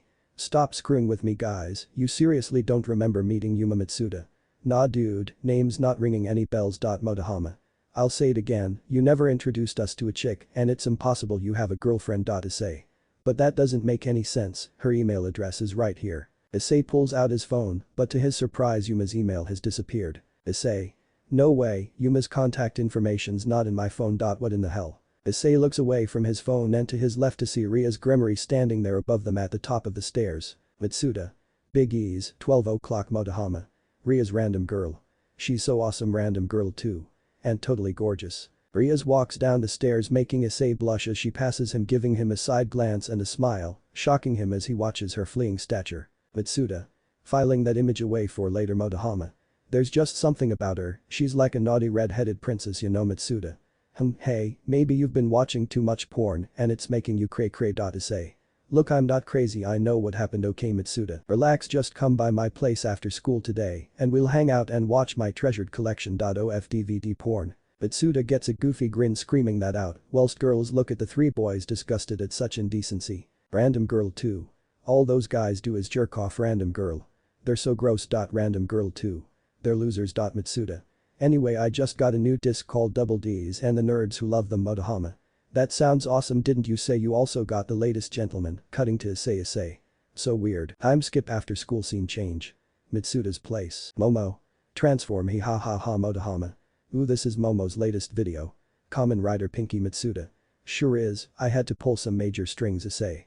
Man, this is so weird, how could it have been a dream when the memories feel so real like they just happened yesterday? Plus if it never happened, where did my memories of the real 2 days go? Mitsuda. Yo, what the hell's wrong with you? Issei, you are a Mama's Ono Momo fan, aren't you? Issei.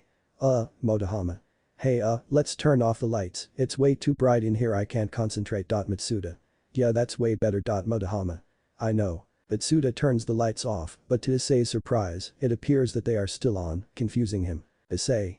Guys, the lights are still on. Motohama. Wait, what did you just say? Issei. The lights in the room, I thought you were gonna turn them off. Mitsuda. Huh, what are you talking about, Brasa? Issei. No, I'm wrong, they are off, I don't see any light, but I know I sense it. I do. Issei. Sorry, I'm going home. Mitsuda. Hey Motohama. What's wrong, are you alright? Scene change. Kuo streets. Issei. I'm not nuts, my eyes are freaking out on me, this is weird, I feel so different, like there's something inside me that's changing. Issei looks behind him to see a child arguing with her mother, confusing him because he hears them clear as day, but they are also so far away that it would be impossible to hear them normally. Issei. It doesn't make sense, how can I hear them from so far away? Issei. What's happening to me, why is my body doing this? Issei runs down the streets of Kuo and enters an empty park with a fountain that he recognizes as the same place he went from Yuma. Issei. I've been here before, yes, this is it, this is the park where I took Yuma when we went on our first date, it was real, it couldn't have been a dream, I remember every single thing about it. Issei hears a loud noise that sounded like a roar as he turns around in fear. Issei. What the hell was that? Donaseek. Well, this really is unfortunate, me running into you, that is. Issei. Oh man, why wouldn't my body stop shaking? Donaseek. HMPH. A man steps out of the shadow and in front of Issei, revealing the Mandalorian armor he wears as he looks toward Issei, making Issei jump far back to his surprise. Issei. I meant to back up a little, not jump. Donaseek. Looking for a way out. Issei.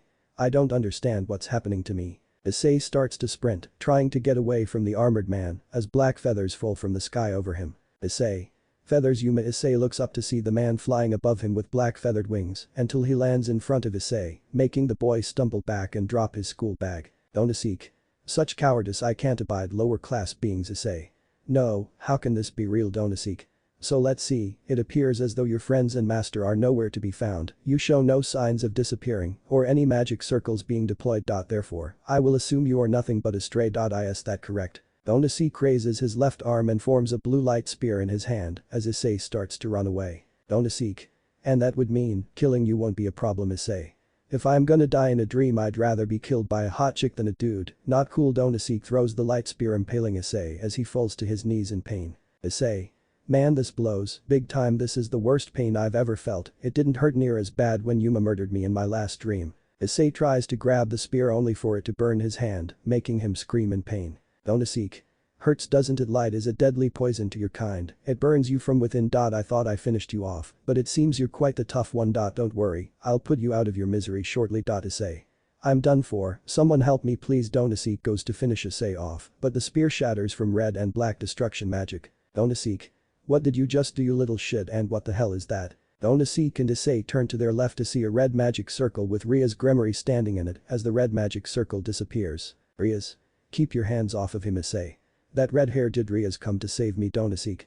I'll teach you not to meddle where you don't belong. Donasik throws his blue light spear at Rias, only for it to be kicked away and back into Donasik's hand by a petite girl with short white hair cut into a bob in the back with bangs in the front, as well as a black cat clip in the front of her hair. She also has gold eyes that are as beautiful as the metal itself. She is wearing the Kuo Academy female uniform, but without the shoulder cape. This girl is Kaneko Taoju, Ria's rook. Donasik.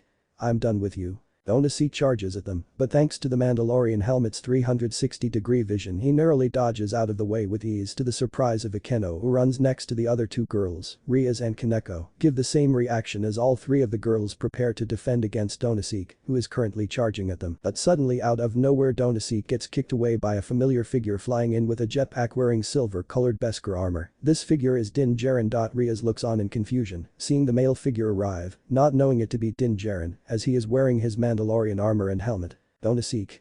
Damn it, there's little runts everywhere. I swear I'll wait a sec, that armor, it's just like mine. Heh. Well, who knew? I thought I was the only one who owned armor like this. Djarin.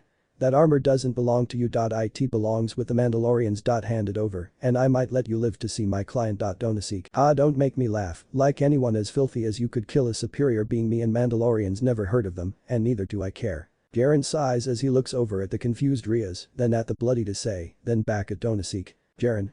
I can bring you in warm, or I can bring you in cold. Hearing the nonchalant voice talk about killing in such a manner makes Rias, Akeno, and Kaneko shiver a bit, whilst Donasik laughs at the man. Donasik. Ha, neither die. Donasik goes in to stab Djarin, only to have his spear shatter effortlessly against Din Djarin's Beskar chestplate, shocking both Donasik and the three girls watching the scene. Donasik. What? How's that possible? No armor can block my light spears, Djarin. It's Beskar armor. I thought you'd be smarter since you're wearing it. It's a shame his armor was stolen by someone like you. Djarin blackhands Donasik and quick draw blasts his right arm, making it leak blood over the ground as Donasik jumps back holding his right arm in pain. Donasik.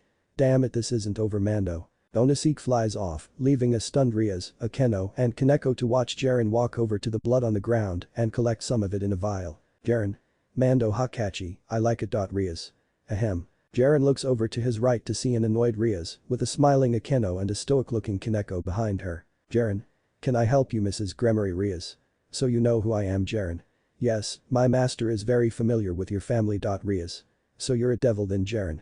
No, I am only part devil, everyone from my race is, as you heard, we are the Mandalorians, we serve the way of the Mandalore. Rias. First I'm hearing of THEM, Djarin.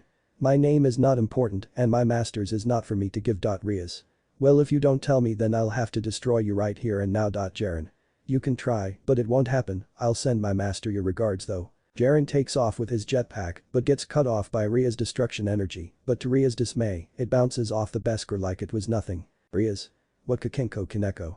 On it. Kaneko jumps up and throws a punch at Djarin, who landed back on the ground and dodges the punch, returning it with a punch of his own, knocking Kaneko back, sliding across the concrete, showing she was narrowly able to block it with an arm cross. Block. Kaneko goes in for a barrage of punches and kicks, only for them to be blocked, with no damage whatsoever to Djarin or the Beskar armor. Djarin elbows Kaneko in the ribs, knocking the air out of her as he kicks her into a tree, knocking her unconscious. Din Djarin. Djarin. Looks like your rook didn't do as well as you thought. I'll be taking my leave now. Djarin once again flies in the air, getting a considerable distance away from the park before being stopped by Rias, who flies in front of him, stopping his path once more. Rias. Stop this instant, you are in my territory and you have no right to be here. Now come with me or face judgment for trespassing. Djarin. By all means, I understand your anger, but it clouds your judgment. You are only getting this way because of the predicament you are in, otherwise you would probably be wanting to take me alive for answers. You can't bear that you are being defeated so easily, it wounds your ego. Rias. What would you know about the Gremory family and me? You're nothing but a random trespasser, Djarin. I don't know much about the Gremory family or you for that matter, but my master has close ties with them, especially Surzich's Lucifer. If you want answers, then ask him about the Mandalorians. Rias. Give me one good reason I should trust you, Djarin. It's either you trust my words and let me go, or your servants Issei Haidu, Akeno Himejima, and Kaneko Taoju die by my comrades' hands. It's a shame really, Issei could have been a great Mandalorian. Rias. What are you talking about, Djarin? One of my allies is back at the park, already having defeated your queen. All I have to do is press one button, and he will be notified immediately to kill them without hesitation. Rias looks at the Mandalorian in horror as she turns back toward the park area and then back at Jaren. Rias. This isn't over, you better hope we don't cross paths again, cause next time I won't let you go. Rias flies off back toward the park, leaving Jaren in silence as he laughs to himself. Jaren. Amateur, fell for such a simple bluff, like Revan would kill his own sister. Suddenly the comms of Jaren's helmet go off as he continues to fly off. Revan. Jaren, did you retrieve Naruto's armor Jaren? No, I let him get away. Revan. What, why Jaren? Because, I got a blood sample from him, now we can track him using a flob, he will bring us right to the bounty, it's a score overall. Revan. You better have gotten a blood sample, if you didn't then we would have spent all that time tracking Issei for nothing. Jaren. Oh calm down, we'll get Naruto's armor back soon enough, I doubt he'll mind a little setback, besides he'll bring us to the bounty, remember slow and steady wins the race. Revan. Yeah, I get it, just hurry up and get back already. Jaren. On my way. Jaren continues to fly off into the distance whilst Rias heads back toward the empty park. Of. Rias Gremory. We see Rias flying toward the park and land on the ground, seeing Akeno caring for Issei's wound to stop the bleeding, and Kaneko who has awoken from the land of unconsciousness, holding her bruised ribs. Rias. Akeno, Kaneko, are you both alright Akeno? Yeah, we're fine, Kaneko may be a little bruised and Issei still injured, but other than that we're perfectly fine. Why Kaneko? Did you manage to catch the Mandalorian Rias? Wah but you were. Rias then gasps and gets a tick mark on her forehead in annoyance. Rias. He tricked me damn you Mano. Time skip the next day scene. Kuo Academy and Transipov. Naruto fed. Naruto. It looks like Issei is getting a lot of attention. Revan. No kidding, everyone is freaking out over it. Jaren. Yeah well as far as I'm concerned it's a comedy show for us. Head. Naruto. And so the gossip games have begun. The three boys watch Rias Gremory, one of the school's great ladies, walking with Issei Haidu, one of the perverted trio. Rias. I'll send someone to fetch you later Issei. Fetch me Rias. That's right, I'll talk to you after school. Issei. Wait Rias, hold on a second, I don't understand shouldn't I walk you to class? Suddenly Issei gets hit in the face, making Naruto, Revan, and Jaren burst out laughing at his expense. Mitsuda. What the fuck is that how it is how we supposed to be bros when you hit the big red on the DL man Motohama? Mitsuda there's no need for that. Mitsuda. But he's frontin' Motohama. Issei is our buddy, let's give him a chance to explain. Where did you go and what did you do after you left yesterday Issei? I'll be happy to explain gentlemen. Motohama. Yeah, spill it Issei.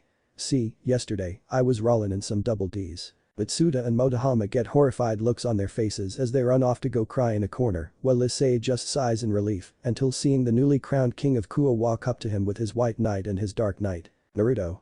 Hello there Issei, that is your name right Issei? Yeah that's me, what do you want Naruto? My name is Naruto Fett, on the left over here is Din Jaren, on my right is Revan Himejima. Jaren. It's nice to meet you. Revan. Hello, there Issei. I already knew your names, every girl in the school won't shut up about comparing you to royalty, you're basically every dude's enemy now. Naruto. We are well aware of our social status. Issei. Okay, then what do you want Naruto? To give you congratulations on your new status as Rias Gremory's servant. Issei. Wait what the hell, how does he Naruto? You're probably wondering how I know about that, it's because I know what she is and what comes with being like her, I am also like her. Issei. Why wait you're also a devil Naruto? Not exactly, I am however connected to the devils in a way. Well it was fun chatting with you, but we must get to class before the bell rings. Issei.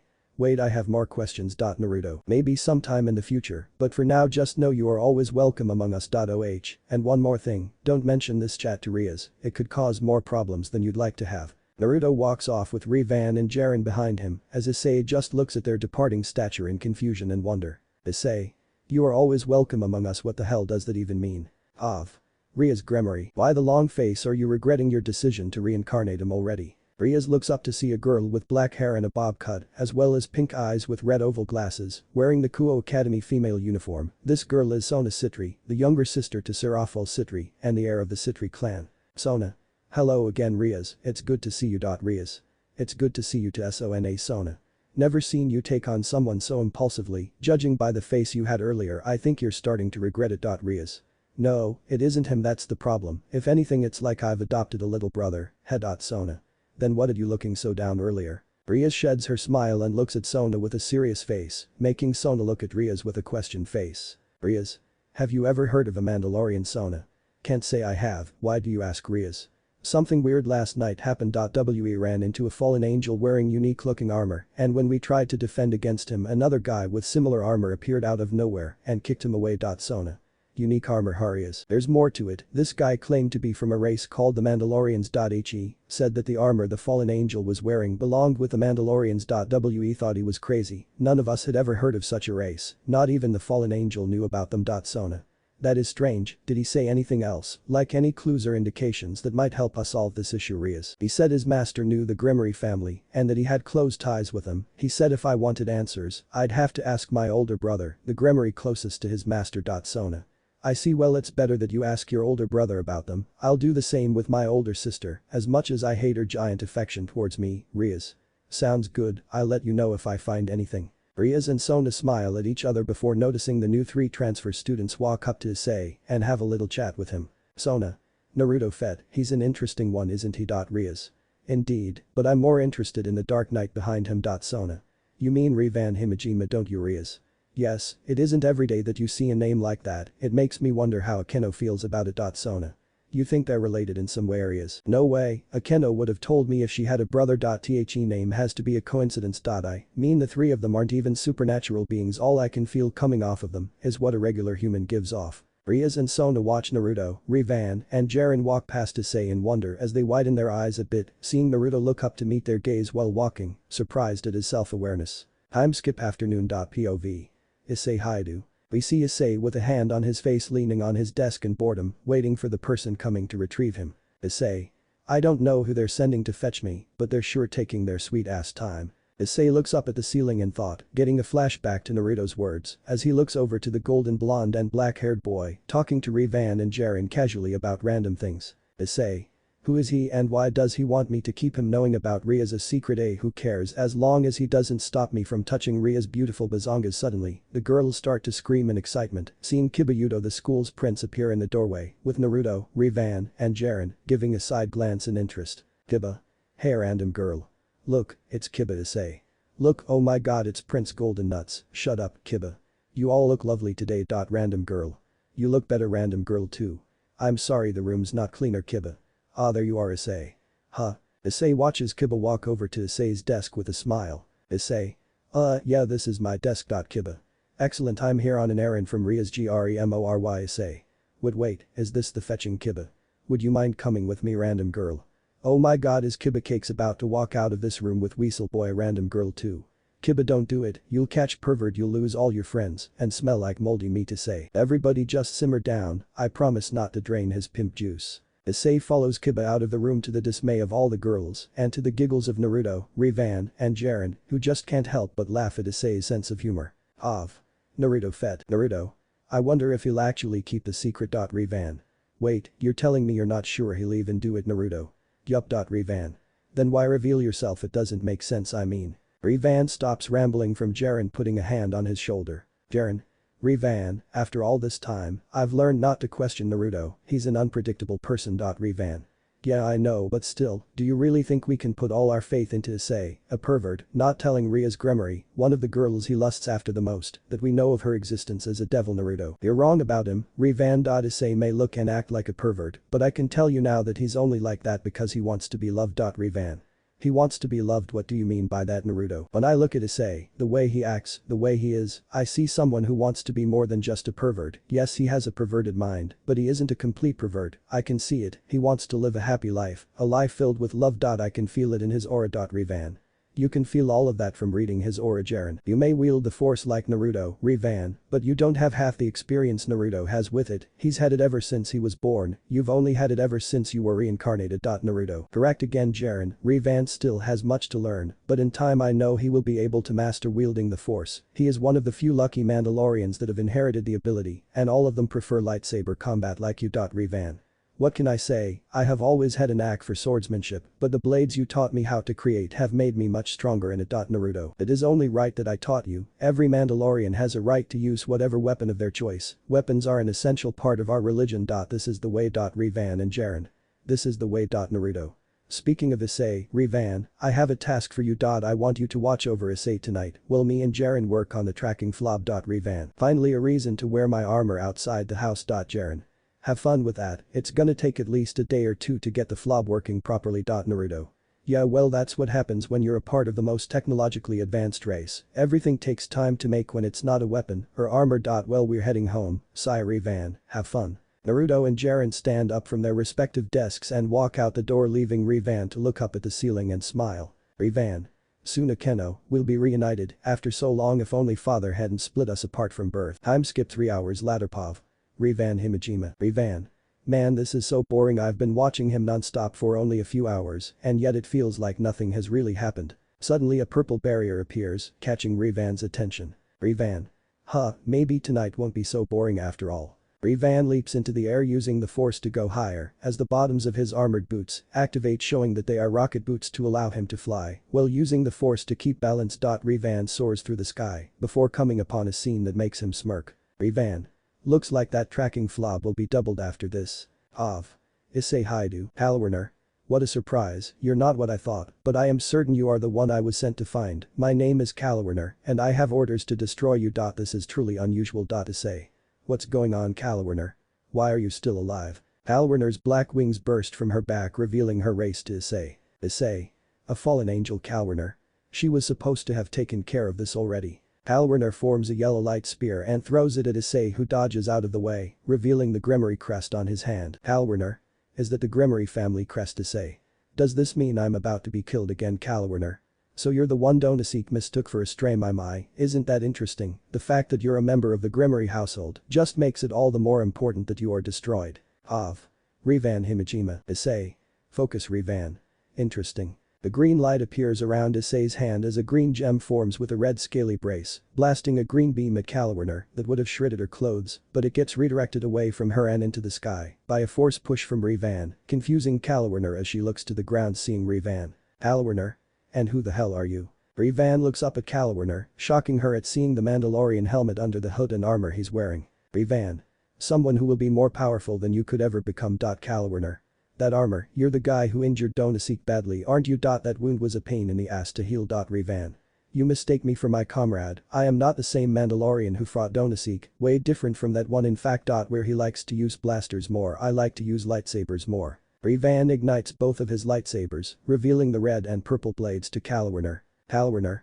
Lightsabers, you say? Interesting, I'll enjoy using them once I strip them from your corpse. Calwarner forms a light spear and runs at Rivan, going to pierce him with a stabbing motion, but gets blocked easily by Rivan's purple lightsaber, making both light weapons spark from contact as Rivan goes in for a light strike with his red lightsaber, just to toy with Calwarner, making her angry at such pathetic effort. Rivan.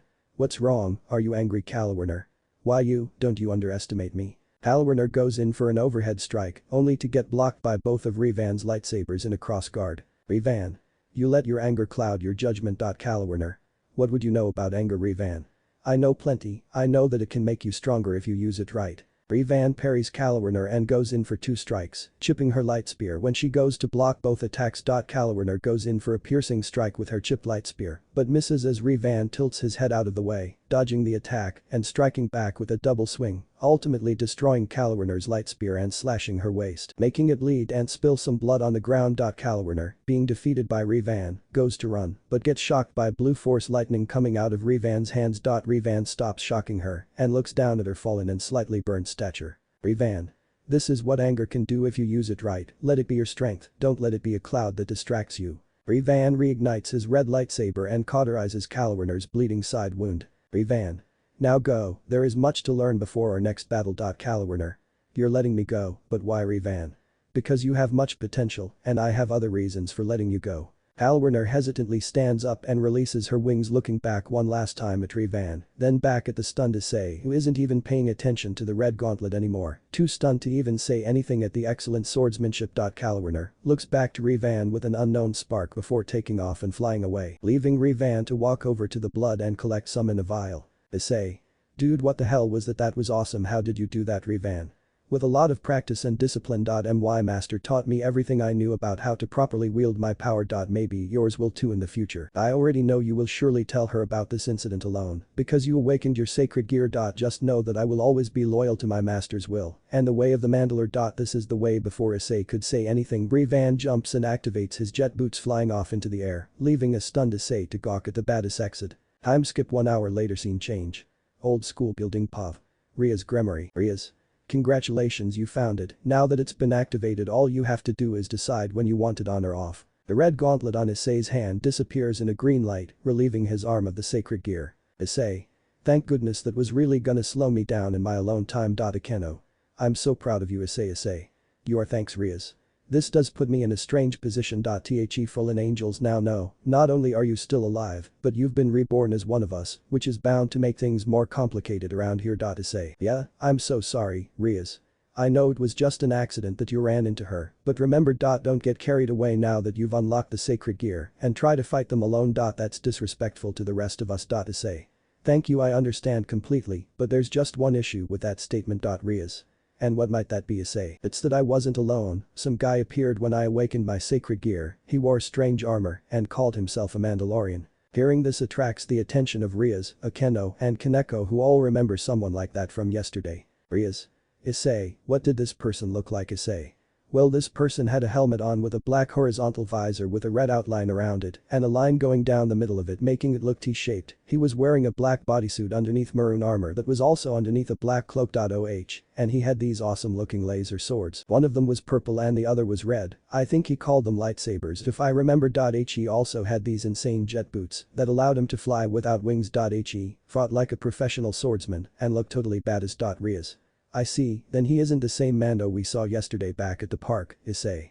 Wait, there's more of them, Rias. From what you have just told us, yes, the Mando we saw was wearing just sliver-looking armor with a fully black T-visor. He wasn't wearing any black cloak though, and he certainly didn't have any rocket boots. He had a jetpack of sorts, as well as some sort of rifle on his back. Issei. A jetpack? That sounds so cool. Rias sends Issei an annoyed look which makes him sweat a little. Issei. I mean, he's totally lame. Who would want a jetpack? Ugh. Well, I'm gonna go ahead and head home. If you need anything, just holler and I'll come running. Haha. Issei leaves the room nervously as Akeno turns to Rias, who has a serious face. Akeno. Exaggeration much, he's still new. Why do you have to scare him, Rias? I'm not trying to scare him, I just don't want him to overestimate himself. Plus, I will not let any of those angel rejects take my new favorite servant from me. Not to mention those Mandalorians trespassing onto my territory, it infuriates me off that they keep slipping away. Time skip. The next day, scene change. Random cool park pov. Naruto fed. Naruto. Nice job getting that second blood sample, Revan. It's really gonna speed up the process of making a tracking flob to find their base. Revan. Speaking of that, when do you think it will be ready? I'm looking forward to fighting that fallen angel from last night again. Jiren. You mean the one you totally have the hots for, Revan? Hey, it's not like that, Naruto. And Jiren. Yes, it is. Revan. Whatever, Naruto. Anyway, the tracking flob will be done tonight, and if all goes well, we'll be able to find their base of operations and plan our next move. Suddenly the three boys hear a yelp before turning to see a blonde-haired nun fall over, revealing her panties in the process, making the boys blush and turn away in respect until noticing a familiar brunette walk up to her. Issei. Hey there, are you alright, blonde nun? Yeah, I'm okay, really. The nun takes Issei's hand and gets back up as the wind kicks up, blowing off her veil and revealing her emerald green eyes and long blonde hair to its full extent. Blonde nun. Thanks, Issei. Sorry about that. The nun's white veil flows off with the wind, making her worried until it is caught by Naruto, who walks up to her with Jiren and Revan behind him. Naruto. Hello there, little lady, I believe you dropped this. Naruto hands the veil over to the nun, making her smile as she takes it and puts it back on her head, completing her outfit once more. Blonde nun. Thank you, that was very sweet of you. Naruto. No need to thank me, just doing the right thing, you know. Hello again, Issei, it's nice to see you again. Jiren. Nice to see you're doing well. Revan. Yo, what's up, the weather's nice today, isn't it, Issei? Yes, same to you guys, Issei. No, it's not fucking nice, these pretty boys are gonna steal this hot chick away from me. Blonde nun. Sorry, but I'm a little bit lost. Do you think you could help me out? The nun giggles a bit and blushes, putting her hands together in a pleading action. Time skip. 10 minutes later. Issei. So are you a tourist, blonde nun? Oh, not at all, as a matter of fact I was just assigned to serve the church in this town. Revan. I thought it was kinda obvious she was a nun by her uniform. Are you blind or just dumb? Jiren. Knock it off, Revan, it's not nice to pick on people who can't defend themselves. Revan and Jiren share a laugh as Issei gains an annoyed tick. Issei. Yeah, well, at least I'm not an asshole like you pretty boys, Naruto. Apologies for them, little miss, they're just having a little fun messing with our brunette friend over there. Blonde nun. I'm so glad I ran into kind people like you guys. I guess someone is looking out for me, Naruto. I guess you could say that. Issei. Yeah, Issei spots the silver cross necklace on her chest, turning away in discomfort, not going unnoticed by Naruto, Rivan, and Jiren, who all smirk at the same time. Nun. Is everything okay, Issei? Oh yeah, it's all good. Naruto. He's just down because he hasn't had any breakfast this morning, isn't that right, Issei? Yeah, that's what's on my mind, I'm starving, heh. Suddenly a shouting cry appears out of nowhere as the five turn to see a boy crying from a sprained knee. The nun runs over to help, to Issei's confusion, as he tries to reach out for her, but is stopped by Naruto, who just gestures to him to watch. Nun. A big boy like you shouldn't be crying over a scrape, don't worry, you're gonna be fine. The boy stops crying as the nun holds her hands out over his knee, causing a green light to appear to the confusion of Issei and the smile of Naruto. Naruto. It's just as I thought, she's a sacred gear wielder, and she has a useful one at that. I think I'll have Jiren keep a close eye on her tonight, if I send Rivan he'll just act rash. Blonde nun. You see, there's no reason for you to cry at all, you're just fine. The nun turns back to the four boys and smiles with her tongue out. Blonde nun. All done now, sorry. The five continue on their walk as Naruto just looks at the sky deep in thought and smiles, confusing Jiren and Rivan, who have stayed pretty silent so far. Naruto. Her kindness reminds me of you, Sarah. Soon, my love, we will be together again once more. Blonde nun. You guys must be surprised. Issei. Oh no, not at all, that sure is a pretty nifty power you've got there, Though Naruto. He's right, and it's a helpful one at that. Rivan. You does realize we can do that too, right, Naruto? Yeah, but we're a special case. Blonde nun. Thank you, I consider it to be a gift and a blessing. Truly it's wonderful. Hey, there it is, Issei. Oh yeah, that's the church, alright. The only one we have. Blonde nun. Thank goodness I found it, that's a relief, Issei. You know, it's weird, I've never seen anyone up there, not a single person. Naruto. That's because it's kind of abandoned, you know. Jiren. It's weird how it stayed so clean all this time. Rivan. Which means someone must be up there tending to it to keep it fresh. Blonde nun. Let me thank you properly, would it be a problem for you boys to come inside with me, Issei? I can't, the thing is I have somewhere to be. Naruto looks at Issei's shaking arm and understands his hesitance, putting an arm around Issei's shoulder whilst flashing a grin at the girl. Naruto. Yeah, sorry about that, little lady, we would love to come with you, but we have to get to school pretty soon. Blonde nun. I see, then that's okay, guess I should go too. It was sweet of you boys to help me find my way. My name's Asia Argento. Issei. And my name is Issei Haidu. Asia. Issei ha, and what about you three, Naruto? Yo, my name is Naruto Fed, the one on my right is Rivan Himejima, and the one on my left is Din Jiren. Jiren. It's a pleasure to meet you. Rivan. Hello, there, Asia. Well so, meeting you guys here was a blessing, and it's one I'm sure I won't forget. I hope we see each other again, Issei. Yeah, me too, haha. Issei. And hopefully with no pretty boys around, Naruto. That makes three of us, until we meet again then, Asia. Naruto, Jiren, and Rivan walk off, leaving Issei to say his own goodbyes as he runs to catch up with the three. Issei. Hey, wait up, Naruto. Is there something we can help you with, Issei? Would you do that, Naruto? Would I do what, Issei? Why did you help me out back there when I was feeling off? Rivan just giggles a bit and looks toward Issei, who looks at him confused. Issei. What's so funny, Rivan? Nothing, it's just I'm surprised you haven't figured it out yet. Naruto is just that kind of person, no matter who needs it, he will always lend aid to those in need. Naruto. That, and I just couldn't help but feel bad for you, I mean you were trembling in fear of the church. Issei. The church? Why would the church make me tremble in fear, Naruto? I'm sure your master will tell you, just note that you didn't see or speak to us after we parted ways, I'd like to keep the peace in this town, you know. Issei. Right, the three boys continue off to school, leaving Issei in thought as he looks at the departing figure of Naruto. Issei. Who are you? Why do you insist on helping me? I'm skip nightfall scene change. Random house Bob. Issei Haidu. We see Issei biking down the road toward a contractor's home after getting done watching everyone in Ria's peerage deal with a stray. Issei. If I want to have my own servants, first I have to become a high-ranking devil. If I was born into power it'd be easy, but I'm just another stupid reborn, so I have to bust my ass to prove myself. How can I do that though? I'm a pawn, the punk-ass little bitch of chess. Ugh, at this rate I'll be a full-blown loser. Forever. Issei arrives at the contract summoner's home and rings the doorbell, getting no answer as he opens the door to his surprise of it being unlocked. Issei. It's unlocked, that doesn't seem very safe. Hello, I'm the devil sent here by Lady Gremory, is anybody home? Issei steps inside the home but gets a sudden chill, surprising him. Issei. Oh, I just had that weird feeling again. Issei. If you're home please say something. Issei. If I turn back now, there's no way in hell I'll be able to face the president. Issei mans up and closes the door behind him as he walks into the home. Issei. Don't be totally freaked out, but I'm coming inside. Issei walks into a room that is lit by candles. Issei.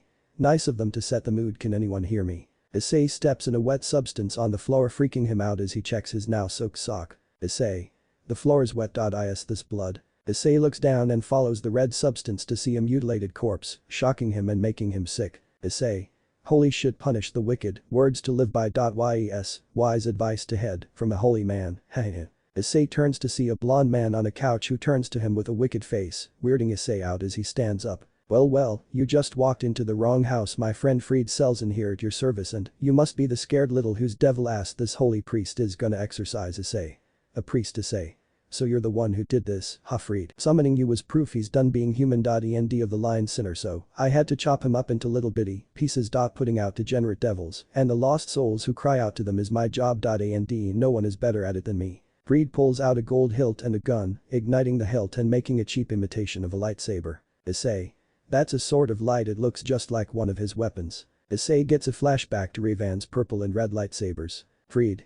First I'm gonna cut out your evil heart with my heavenly blade of light, then with my righteous gun, I'm gonna blow a hole right in your demon face. How does that sound, devil? Fried jumps at Issei and swings his light sword, narrowly missing Issei as he dodges out of the way, but to Issei's dismay, Fried fires his light gun and puts a hole in Issei's leg, making Issei fall over and hold it in pain. Fried. These bullets have been blessed by an exorcist, hope they taste good, scumbag. Issei. Damn you. Issei summons his sacred gear in a flash of green light, holding it up in a defensive position at Fried. Fried. Ooh, is the devil angry? Maybe it's time for Fried Selzen to send you back to the abyss from which you came. Issei rushes at Fried with a battle cry, but misses as Fried dodges out of the way. Fried. Too slow. Fried slashes Issei's back, leaving a gash on his back as he once more tastes the floor. Fried.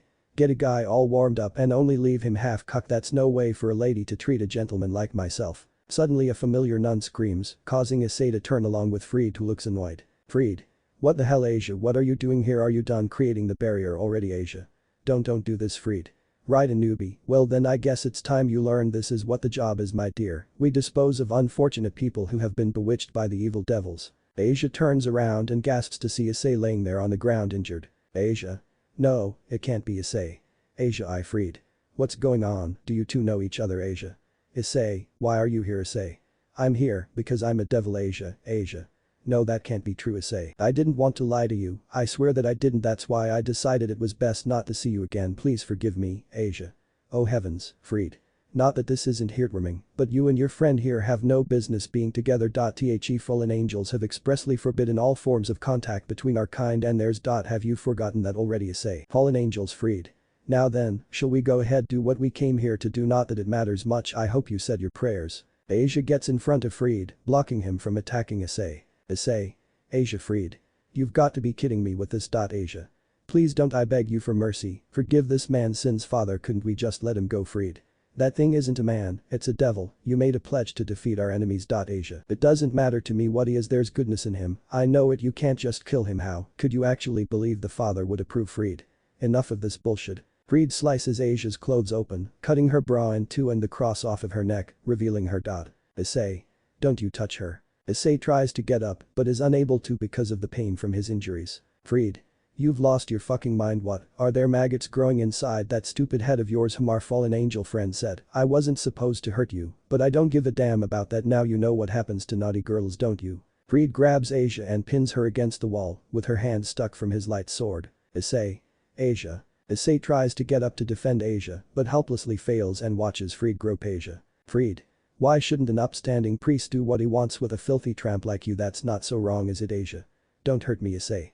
Stop it. Fried looks over to the struggling Issei, who finally manages to stand up somewhat. Fried.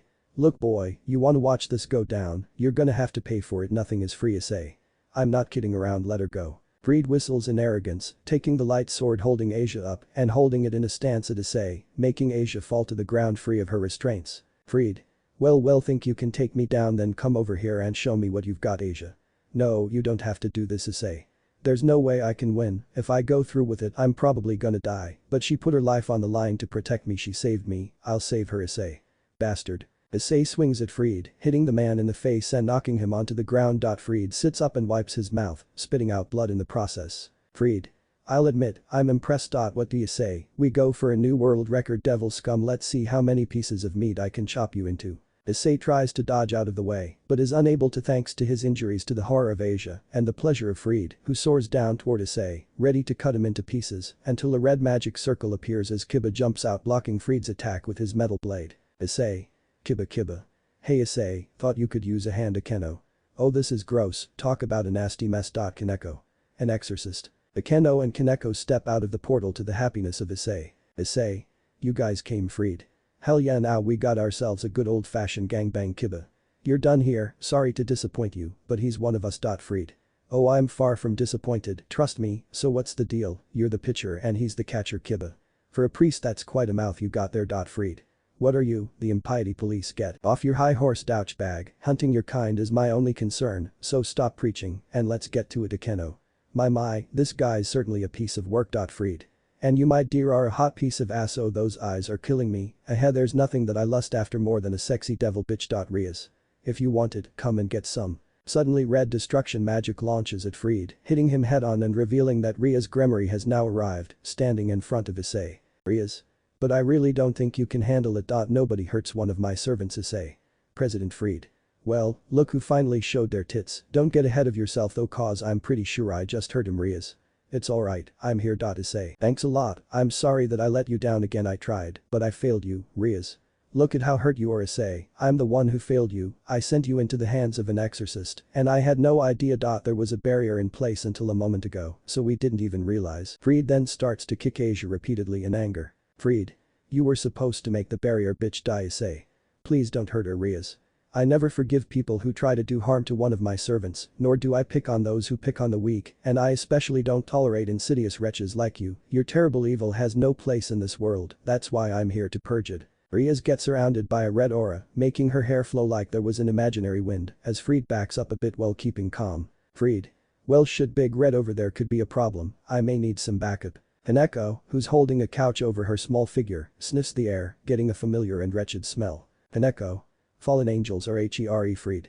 Ha, and just in the nick of time too. Hope you're hungry cause light spears are on the menu. Akeno. So what's the plan. Rias. Right now we just need to get Issei out of here. Akeno, prepare to jump. Kaneko, make sure we have Issei. Kaneko. K. Freed. You're all screwed now. Freed gets hit by a couch that Kaneko threw at him, ditching the couch and picking up Issei to teleport away in a red magic circle. Issei. We can't leave. What about Asia? Rias. I'm afraid only members of my household can jump using this magic circle. Sorry, but it wouldn't work. Issei. We can't leave her behind, you have to put me down so I can rescue her. Asia. Go without me, please go. I'll see you soon. Trust me, I will. Suddenly the roof of the building gets a hole in it, caused by a thermal detonator explosion from a familiar Mandalorian wearing silver-colored Beskar armor who flies down with his jetpack and landing on the wooden floor next to Asia and in front of the Gremory household, causing Rias to widen her eyes as the magic circle begins to teleport. Rias and Issei. Mando Jaren. Hello there again Mrs. Gremory, and greetings to you Issei. Hyoutou Issei. Mando, please don't let them hurt her. You have to get her out of here, don't let them do this. Jaren looks over at Issei who has a pleading look on his face with tears in his eyes. Jaren. I will not let them hurt this girl, but I'm afraid I can't take her away, the bounty is surely after her. Hearing this horrifies Issei who is still struggling to get free of Kaneko's grasp whilst Rias gets a questioning look with another look demanding answers. Rias. Bounty? What bounty? Jaren. I'm afraid that's none of your business Mrs. Gremory, I'm also afraid your time has run out. Rias. Wait, I have questions. Rias and the others vanish from the magic circle's completion as Jaren looks at Asia who is covering herself up in fear of the Mandalorian. Asia. Please, don't hurt me Jaren. Hey, just calm down, I'm not gonna hurt you, I promise. I won't let them hurt you either. But there's something I need you to do for me. Asia. Well, what is it? Jaren pulls out an empty blood injector which makes Asia gulp a bit. Time skip 20 minutes later. Scene change. Mando is Statopov. Naruto Fett. We see Naruto Fett standing outside in the dark waiting for Jaren to arrive, looking up in the sky deep in thought. Naruto then notices a light approaching and watches Jaren fly down with his jetpack and land on the ground holding up a blood injection. Naruto. Welcome back Jaren, so what happened back there and why have you brung me a blood sample of someone? Jaren. This is the blood sample of the girl, she has been tricked to work under the rogue fallen angels, most likely lured in from her pure heart and loyalty to God. Naruto. I see, you wish to rescue her don't you? Jaren.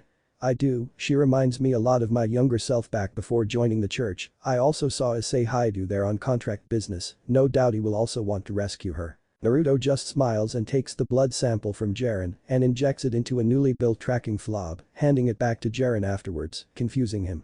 Naruto. Then take that tracking fob and give it to Haidu tomorrow, I'm sure he will be eternally grateful. Jiren.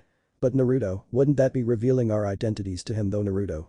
Yes, but I intend to participate in this fight, so it wouldn't matter anyway. It's about time I reclaim my father's armor. Skip the next day scene. Gremory Mansion in the underworld. POV. Rias Gremory. We see Rias Gremory, the heir to the Gremory clan, walk down the halls of the Gremory Mansion until running into the person she was looking for. Surziches.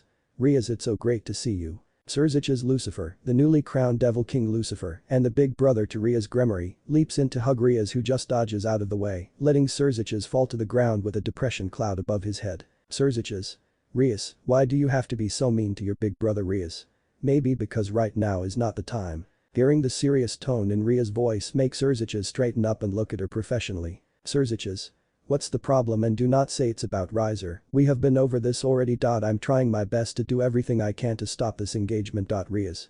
It's not about Riser, it's about this. Rias hands Surziches a photo, confusing him until he widens his eyes seeing what the photo is. The photo is a picture of Din Djarin that was taken by Kibble last night when he appeared. Surziches. Where did you get this photo? Rias. I got it from one of my servants, Kibba. He took it last night when we went to save my newest servant from danger, and that guy showed up out of nowhere. He calls himself a Mandalorian, claiming he serves the way of the Mandalore. Surziches widens his eyes even further, getting flashbacks to Naruto's words 200 years ago. Rias.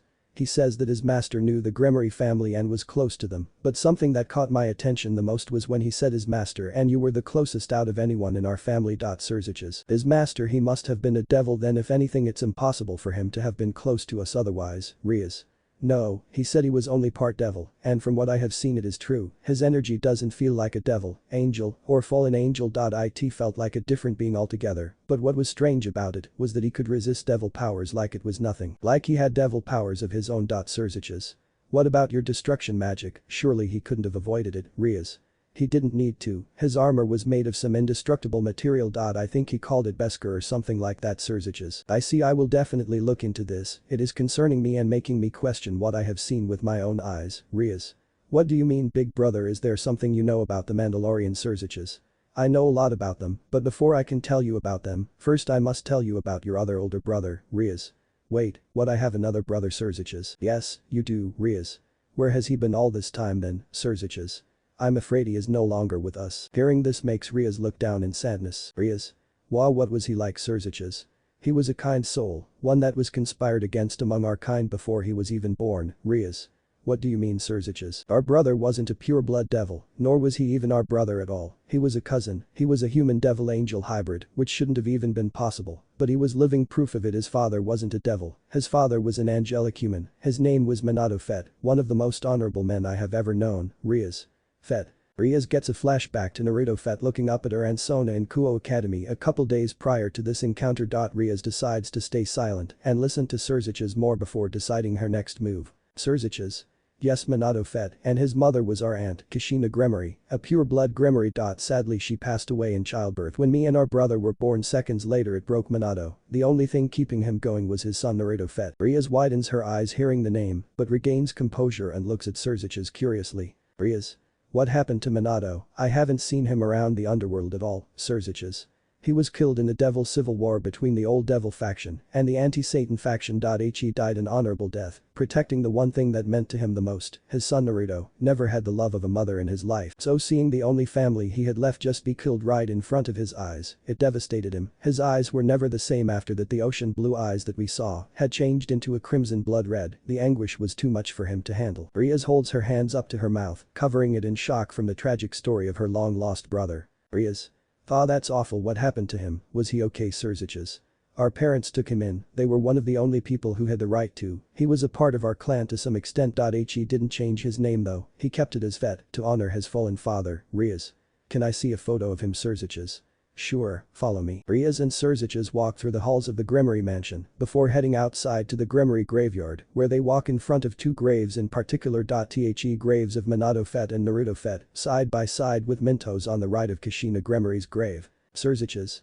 Here lies our fallen relatives, and there's our brother, Naruto Fett. Rias looks at the grave to see two photos, one of Naruto fed in a suit and tie looking at the camera with a grin, and the other of him in his armor and white bodysuit. Seeing the photo resolves Ria's question about the boy she knew. In her mind, Naruto fed of Kuo Academy is her older brother, but the armor he's wearing in the other photo gives her a flashback to Donosek wearing the same armor. Shen then looks across to see an identical photo of Manado doing the same pose as Naruto in his armor. Side by side they mirror each other, showing the similarities. It is quite literally just the photo of the story. Rias.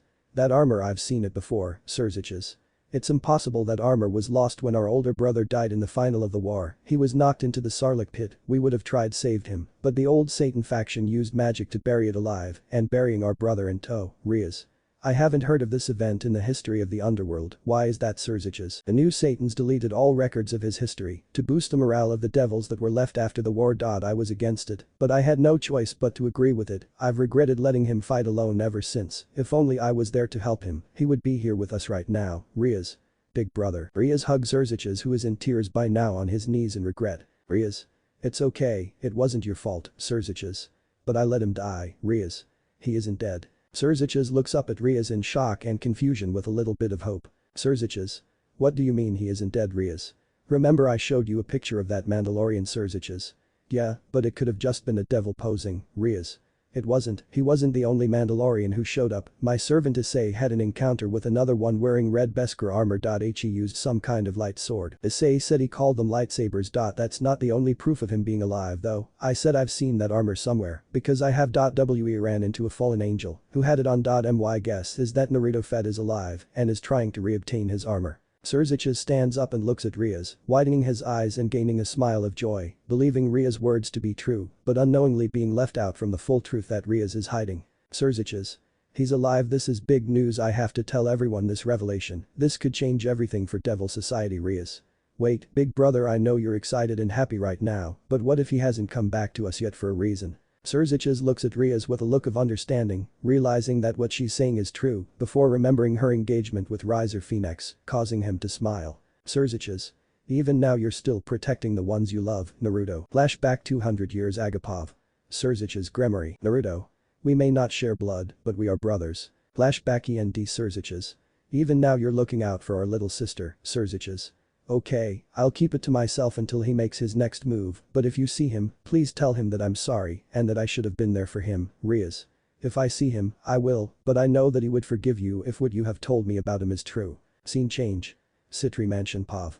Sona Citri. Similar to Rias, Sona Citri, the heiress to the Citri clan, searches for her sibling, Seraphol Leviathan, the newly crowned Leviathan. Like Surziches, Seraphol has a sister complex that could go further beyond just an ordinary sister complex. Sona.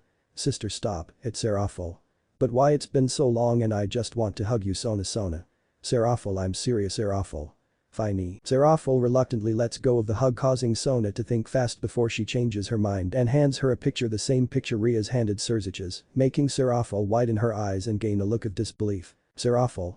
So Sona, where did you get this, Sona? I got it from Rias, one of her servants took that photo last night, and I want to know if you know anything about it. There's been a ruckus in our territory shared with the Gremory clan. There have been people going around calling themselves Mandalorians. One of them claimed that their master knew her older brother Surziches Lucifer. I thought I'd ask you if you knew anything. Seraphol. I knew someone who wore armor like this, Sona. You did? Who was it, Seraphol? My fiancé, Sona. You had a fiancé, Seraphol? I did, he was the person I loved the most. He meant everything to me, Sona. Who was this fiancé, and how come I've never heard of him before, Seraphol? It's not something I like to talk about, he died a long time ago, Sona. Oh, I'm sorry, I didn't mean to bring up bad memories, Seraphol.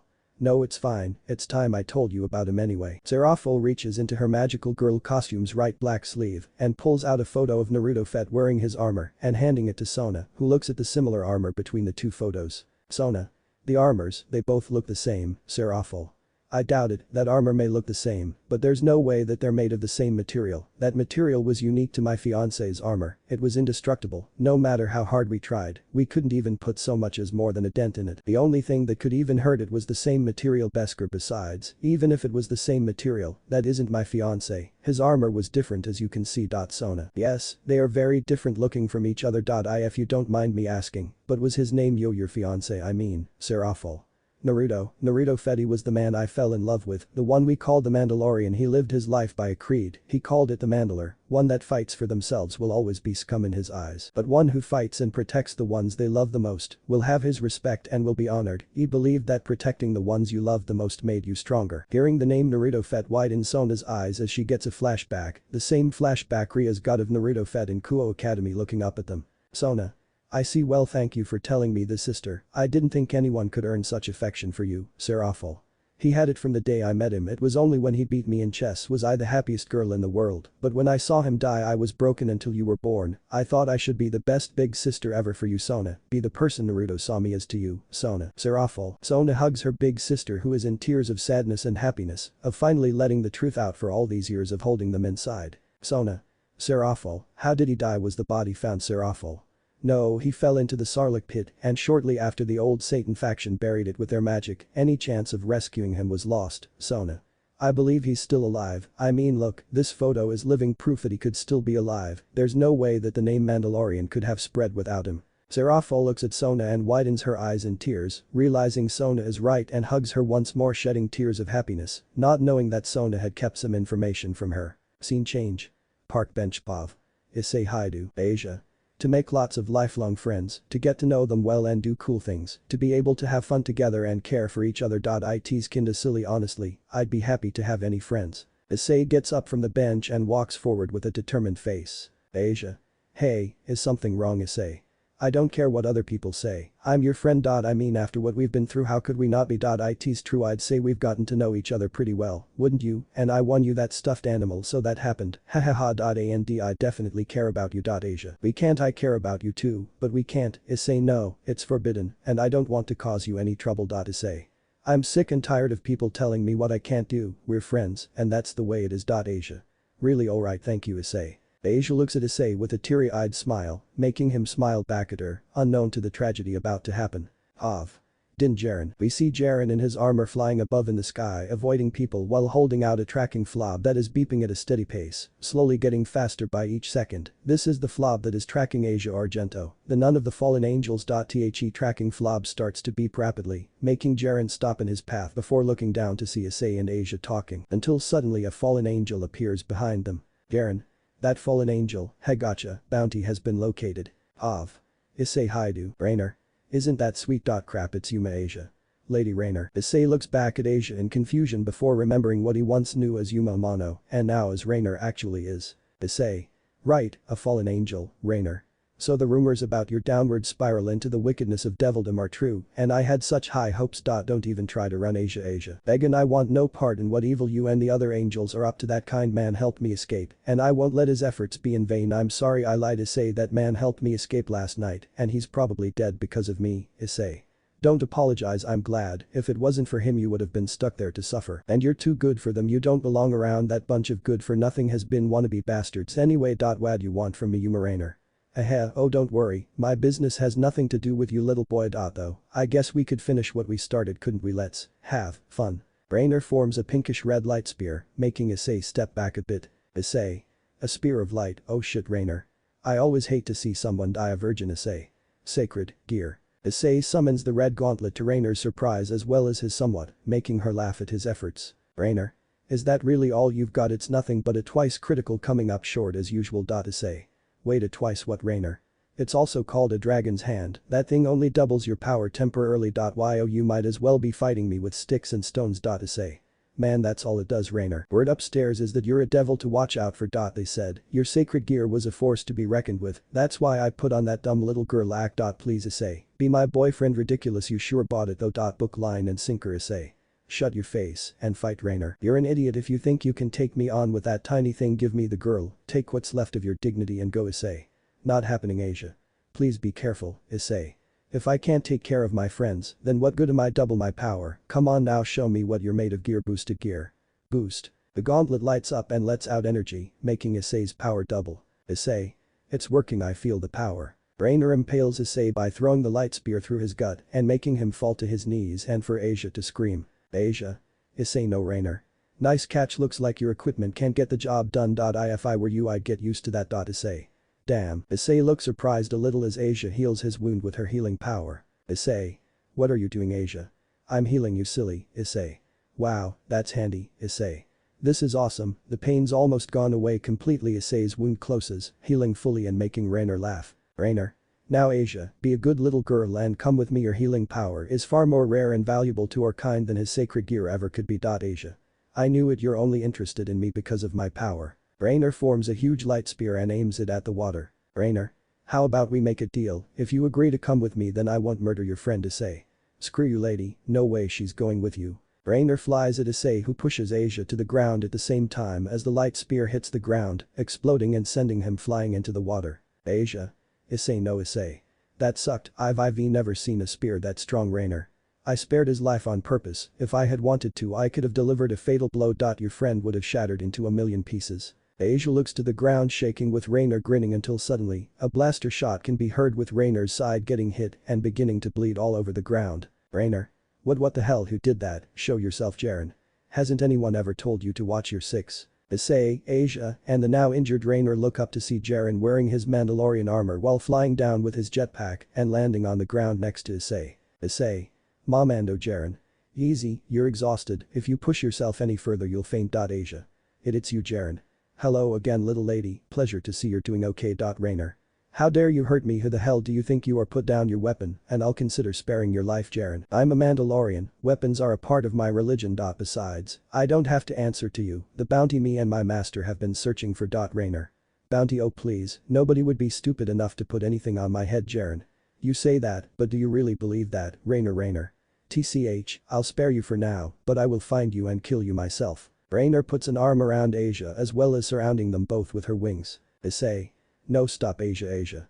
Goodbye friend, I'll miss you. Asia sheds a tear with Issei barely able to stand up to see it, whilst Mando stands there staring at the spot they teleported away in. Issei.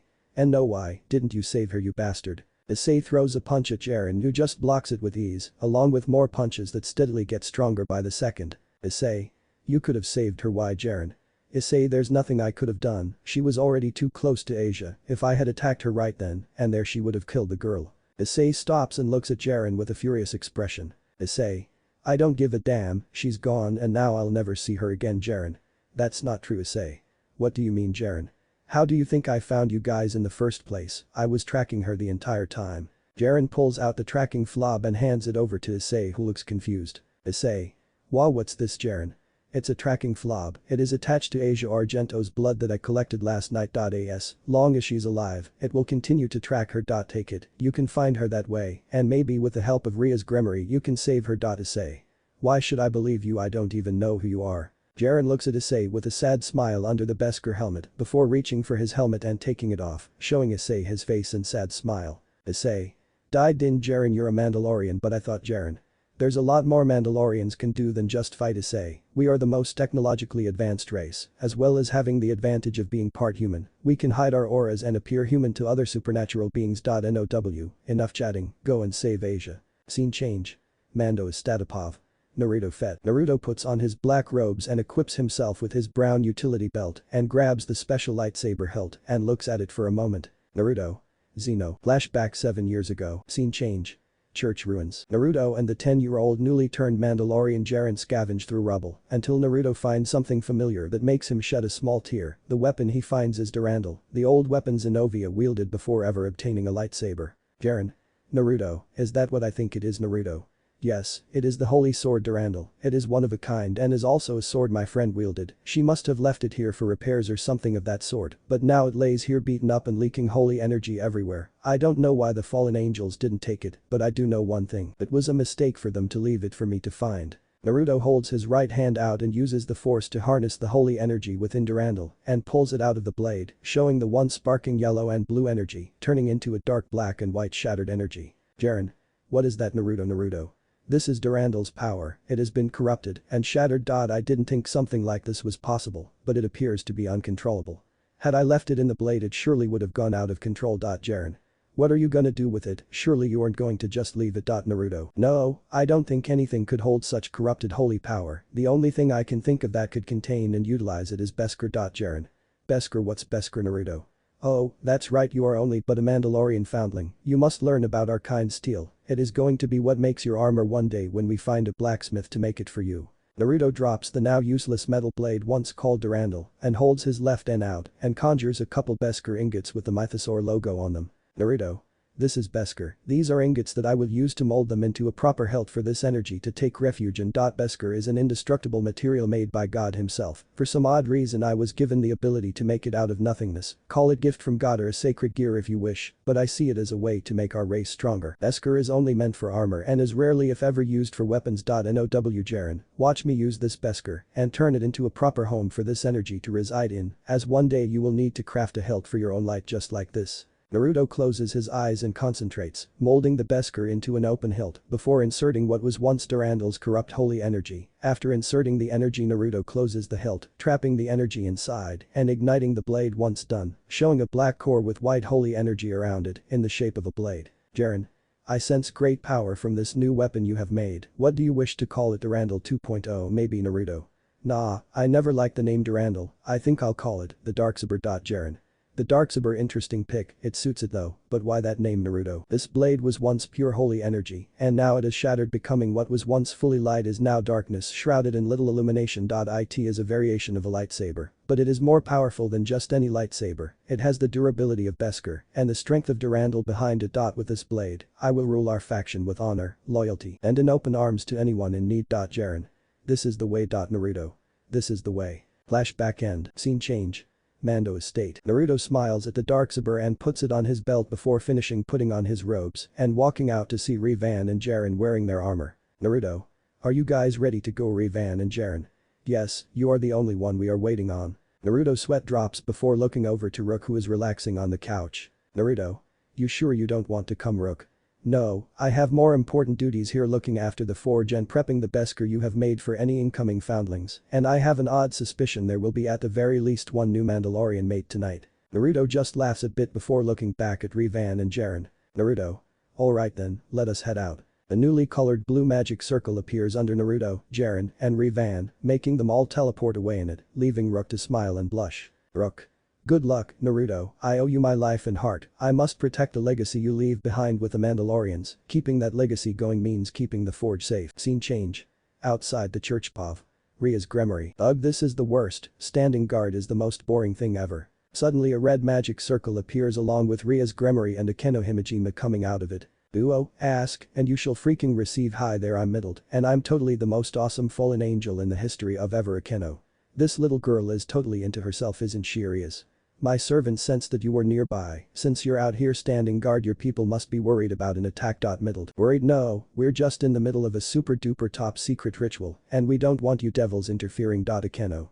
Not to burst your bubble, but unfortunately a couple of the younger members of our team are on their way there right now. Middled. There, what are you flipping kidding me, Akeno? Nope, and they're not being discreet about it. Middled. Oh, I hate devils, I just want to squish their stupid ugly devil faces. Ugh, whatever, let them do their worst, not like they can stop us. There are way more of us than there are of them. So, why are you here? I hope it's not for some kind of rescue operation, cause if so you'll have to deal with me. First. I may be little, but I can promise you this much, I can pack a mean punch. Rias. They're on their own. We won't be making any attempt to rescue them. Middled. So what, you're just gonna sit back and watch? Whatever, rescue or not, I can't let you go. You're like totally the captain of your loser squad, and if we take you out there on a trip to useless town. Middled. Sorry, but I'm bringing friends to this tea party. Suddenly a portal appears behind Rias and Akeno, revealing Donasek wearing the Mandalorian Beskar armor and Calwarner. Calwarner. Good work, Middle. Donasek. Sad to say we meet again, Lady Gremory. That guy isn't here to save you and your servant now. Calwarner. Your servant stuck his nose where it doesn't belong again, and without the Mandalorians' help you're basically doomed. Akeno. Well, the gang's all here. Rias. HPMH, we don't need them to help us, we can handle ourselves. Donasek. Even so, it seems very clear to us that your intention here is to obstruct our ritual, and that we can't allow. Calwarner. You'll pay for it with your lives. Suddenly Middleton and Calwarner get caught in Fibercard whips, tying them both up and rendering them useless as Revan and Jaren fly in and land, showing them to be the capturers to everyone's surprise. Middleton. Calwarner. What? Akeno and Rias. Mandalorians. Middled. This is totes not cool. Calwarner. Let us out, you cowards, face us like men. Revan. Sorry, Lady Calwarner, but Master says that he wants to face Donasek alone. Jaren. It is his right to face the one who stole his family armor. Donasek. You, what do you mean I stole it? I got this armor off of a corpse. Naruto. Or so you believe. Donasek. Rias. Who's there? Show yourself. Naruto Fett lands out of a tree and onto the ground with a perfect balance with his silver-colored Beskar boots firmly planted, revealing himself to everyone there. Akeno. Nah, Naruto. Rias. I knew it, so you are alive, big brother Naruto. Ah, so Surzic has told you, huh? Interesting. I'll talk to you later about that, but for now, I'm here to claim what is rightfully mine. Don't seek. Ha, don't make me laugh, as if you could strip me of this armor. You don't even have any weapons that could compete with me. Those puny guns can't penetrate my armor. Naruto. No weapons, huh? Naruto pulls off the Darksaber hilt and ignites it, showing its dark blade with its holy white aura. Don't seek. Wow, what the hell, Calwarner? Don't seek, it's one of those weapons I told you guys about. It's a lightsaber. Watch out, Naruto. You're wrong, Calwarner. This is no ordinary lightsaber. This is the Darksaber. The hilt is forged from Beskar, and its holy power comes from Durandal itself. Hearing this shocks everyone there, knowing that Durandal is a legendary weapon that not many can wield. Don't seek. Even if you do have that, it won't even penetrate the armor. As far as I'm concerned, I'm untouchable, Naruto. You won't have it easy, Don't seek. Even if I can't penetrate that armor, it doesn't mean what's underneath it will have the same result. Don't seek. Why you? Naruto and Donaseek charge at each other, with Donaseek forming a light spear to combat Naruto, but as soon as the light spear clashes with the Darksaber, it instantly shatters, with Donaseek barely able to block using the Beskar wrist gauntlet as protection. Naruto taunts Donaseek to come forward, making the man do so as Naruto swiftly dodges his attacks with a newly formed light spear. Naruto strikes Donaseek's arm, but gets blocked by the left Beskar wrist gauntlet, making Donaseek smirk until Naruto pulls a slick maneuver by detaching the right Beskar wrist gauntlet from his right arm and snatching it away as he pushes Donaseek away with the force. Donaseek. You bastard, give that back now, Naruto. No, if you were worthy of it you wouldn't be so stupid. In fact, you would be surprised what these things can do. I'm more surprised you've had all this time and you haven't figured out how to properly use the armor. Naruto puts on the right red painted Beskar wrist gaunt, regaining his first piece of armor with a smirk as he thrusts his right arm out, launching out a Fibercard whip and wrapping it around Donaseek's legs before pulling them out from under him and pulling him toward Naruto, where Naruto detaches both of the Beskar knee pads from his legs before blocking an attack from Donaseek, who got free of the Fibercard whip thanks to his light spear. Naruto. Slowly notice how one by one you are losing armor from your stupidity. Donaseek. You won't defeat me, I can promise that, armor or no armor, you're dead. Naruto smirks and reattaches both orangish-yellow knee pads to his knees and lifts one of his legs up, bending them as they fire knee rockets at Donaseek, who barely manages to dodge out of the way. Rias.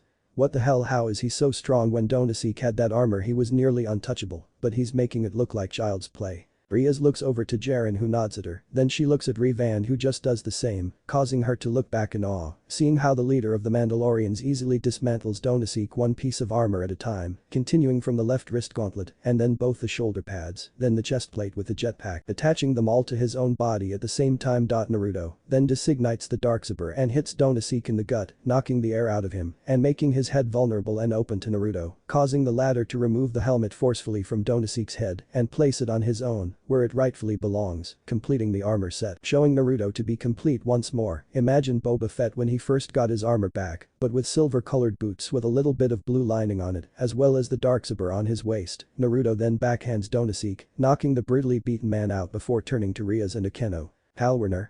Though there's no way Donaseek was supposed to be the strongest out of us, thanks to that armor middled. And he totes made Donaseek look like a walk in the park. Revan.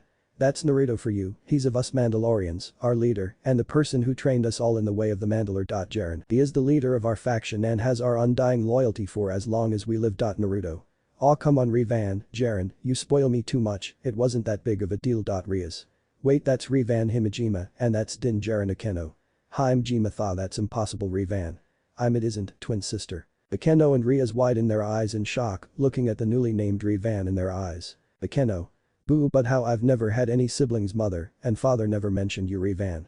That's because we were separated from birth. Father split us apart in fear that his enemies would come searching for one of us, so he split us apart and trained me himself. I ran from him a long time ago, but that's a story for another time. Akeno. No, it's not. Tell me right now what happened or I swear I'll. Rias. Akeno, remember what he came here for. Jiren. I'd advise you to listen to Lady Gremory, the nun is in danger right now and we should hurry. Naruto. Then we should hurry, bring them along, I'll drag this one personally. I have plans to use him to make the bounty conceit. Rias. Hey, what is this about all this bounty stuff anyway, Naruto? I'll explain on the way, but right now we need to hurry. Akeno and Rias let out their wings while Naruto picks Donaseek up fireman style and uses his newly acquired jetpack to fly off, causing Jiren and Revan to do the same while carrying the tied up Middleton Calwarner. Scene. Church Basement Pav. Naruto Fet Kiba. We got this, get out of here now, hurry Kaneko, and I will keep them here, run, we'll be fine, I promise Kaneko. Come on, leave already Issei. I can't Kiba. You standing there isn't helping anyone, go Issei. TCH, thank you my friends, I swear when this is all over you'll never have to bail me out again, I promise you Issei. I'm gonna get stronger and fight for myself this time. Issei rushes out of the basement blinded in tears, not noticing a figure enter it, whilst also leaving Kiba and Kaneko to fight, but ultimately getting cornered in the end. Kiba. Damn it, there's too many of them Kaneko. They just keep coming like flies, rogue exorcist. There's nowhere to run, devils. Suddenly an explosion hits the back of the army of the priests, showing a figure landing using a jetpack in front of the rogue exorcist who spoke out. Naruto. And there's nowhere to hide. Naruto backhands the priest, hitting him with his left Beskar wrist gauntlet and quick, drawing his MK5 blaster pistol and blasting the priest down, shocking Kaneko and Kiba. Kaneko, who recognizes the armor, but slightly confused at its new wearer, but Kiba being shocked from the sheer surprise. Naruto looks over at the terrified priests and their light swords, scoffing at them. Naruto. PFFT, what a rip-off. Naruto holds his blaster up, causing the priests to charge at him with him, gunning 6 of them down with one shot each to the chest, until Naruto spots a priest carrying an explosive, making him grin under the helmet as he shoots the explosive, blowing up most of the platoon of priests. Naruto looks to his left and spots priests trying to flank him, making him hold his left arm up and blasting them with the wrist gauntlet's built-in blaster, making a high-pitched launching sound and hitting 2 guys at once, killing them both instantly. Like a badass, Naruto continues to gun down the army of priests with his MK9 blaster and wrist gauntlet blaster while walking towards them. Mimicking his father's movements from 200 years ago, Naruto knocks down a priest to the ground with a blow to the head and knocks another one out to his left with a left hook to the face. Another priest charges at Naruto aiming to slice him in half, but Naruto dodges out of the way and knocks the light sword away out of his hand and puts him into a one-arm headlock, shooting another priest, charging at the both of them in the process with his wrist launcher. Kiba. Who is this guy? He's dismantling the army of them like it's nothing. Kaneko. He's a Mandalorian, he must have been the real owner of that armor if he's fighting like that. The fallen angel who wore it before him never fought like that before. Naruto, looking at all the dead priests, looks up at the others who are terrified from witnessing the massacre. Naruto smirks at this and looks back down to the struggling priest in his one-arm headlock and hits him in the gut with his left arm, firing him away and blowing him up using a rocket, mimicking his father's move all those years ago. TWO priests getting the courage to attack Naruto rush at him only to be killed by Naruto taking a stance and launching knee rockets at them, causing the rest of the small platoon of priests to run in fear. Priest Naruto knocked to the ground finally gets up on his feet going to shoot Naruto, but gets ended swiftly and smoothly by a blaster bolt without Naruto ever giving him a glance. Naruto. Running like the cowards they are, little do they know they're just delaying the inevitable. The 7 priests left of the platoon rush for the basement door, only to be vaporized by red destruction magic, courtesy of Rias Gremory, who walks down the stairs with Akeno at her side, and Jaren and Revan behind them, holding the unconscious Donaseek and the tied-up Middleton Calwarner, who have been surprisingly quiet ever since their capture. Rias. Nice work, I didn't know you were so talented. Naruto. They weren't really a challenge, they were more like foot soldiers if anything, they weren't even a good warm-up. Akeno. Well, even so it was still impressive, I didn't know a man with such talent for violence existed, it turns me on just thinking about it. Naruto. Okay, that's a thing, shall we proceed upstairs to see how Issei is doing? Kiba. Wait, who is he, who are they, what are those fallen angels doing tied up, and how did you even do that? Naruto. Yo, my name's Naruto Fet, the leader of the Mandalorians, the one carrying Donaseek and Middle is Din Djarin, and the one carrying Calwarner is Revan Himejima, and no, we aren't gonna get into his last name right now, we have already had this conversation, and it will continue later. As for how I beat them all single-handedly, well, I'm just that badass. Kiba. I think I need a vacation, Kaneko. Suck it up, it isn't that bad. Kiba. Heh, speak for yourself. Rias. Well, now that is all cleared up, shall we proceed? Naruto. Yes, we shall. Onward. Naruto spins his MK5 blaster Wild West style and holsters it while moving forward up the stairs, followed by everyone else. Scene change. Church room. Brainer. How are you able to stand this? Is impossible, that light should be burning you from the inside out. Tell me how you're doing that, you don't have the power to temper light, you are nothing. Issei. Don't get me wrong, it doesn't tickle. Even with this strength I feel like I'm about to pass out, but I don't care, I'll fight through it if it means I can take you down. Issei lets out a battle cry as his sacred gear glows green and lets out an energy wave that begins to change his sacred gear from what was once a brace over his arm with a flame inside is now a dragon's hand gauntlet with scales all over and a green gem in the center of the back of the hand. Brainer. That energy wave is at least 2nd level, his sacred gear should be nowhere near this strong, it's just a double critical. Issei continues to push forward, causing Reiner to step back and throw a light spear that is smacked away by the enraged Issei, who lunges at the girl and grabs her leg, preventing her from flying away. Issei. You won't get away, bitch. Reiner. No, I have the supreme power. Issei. This one's for Asia. Issei hits Reiner with a left hook and knocks her through the giant church window, screaming in pain as she falls out. Issei. That felt good. Issei begins to fall from losing the adrenaline and boosts from the newly made dragon gauntlet. Kiba. Look at you handling that on your own. Issei. Yeah, thanks. What held you up, Kiba? I was instructed to stay back. Rias orders. Sorry. Issei. Seriously, Rias. Seriously. I believe in you. I knew you would defeat her. Issei. You did, Rias. Once my business was finished, I found my way to the basement and arrived just in time to see Kiba and Kaneko be saved by our new friend over there. Rias points over to Naruto, making Issei turn to his left and widen his eyes in worry. Issei. It's you. What are you, Kiba? Calm down, it's not Donaseek. Look. Issei looks to see Jiren behind Naruto, along with Rivan, Jiren carrying Donaseek and Middle on his shoulders fireman style, while Rivan carries Kaloriner the same way. Issei. Jiren, it's you. But wait, if he isn't Donaseek, then who is he? Naruto reaches for his helmet, taking it off, revealing his face and black hair with blonde bangs, with a new addition to a red strand in the midst of the blonde on the right side of his hair, symbolizing his connection to the Gremory clan. Naruto smiles at the newly wide-eyed Issei and waves, while putting his helmet back on. Naruto. Yo, it's good to see you, Issei. I hope you don't mind us crashing the party. Issei. Oh man, I should have seen this coming. I'm sorry for being blunt. Kiba. Either way, I don't know if we would have gotten out of there without his help. You should have seen him, he was taking them down one by one. Suddenly the door slams open with Kaneko walking in with her clothes being partially shredded with a little bit of her undergarments showing. She's dragging the now defeated Reiner on the ground with her. Kaneko.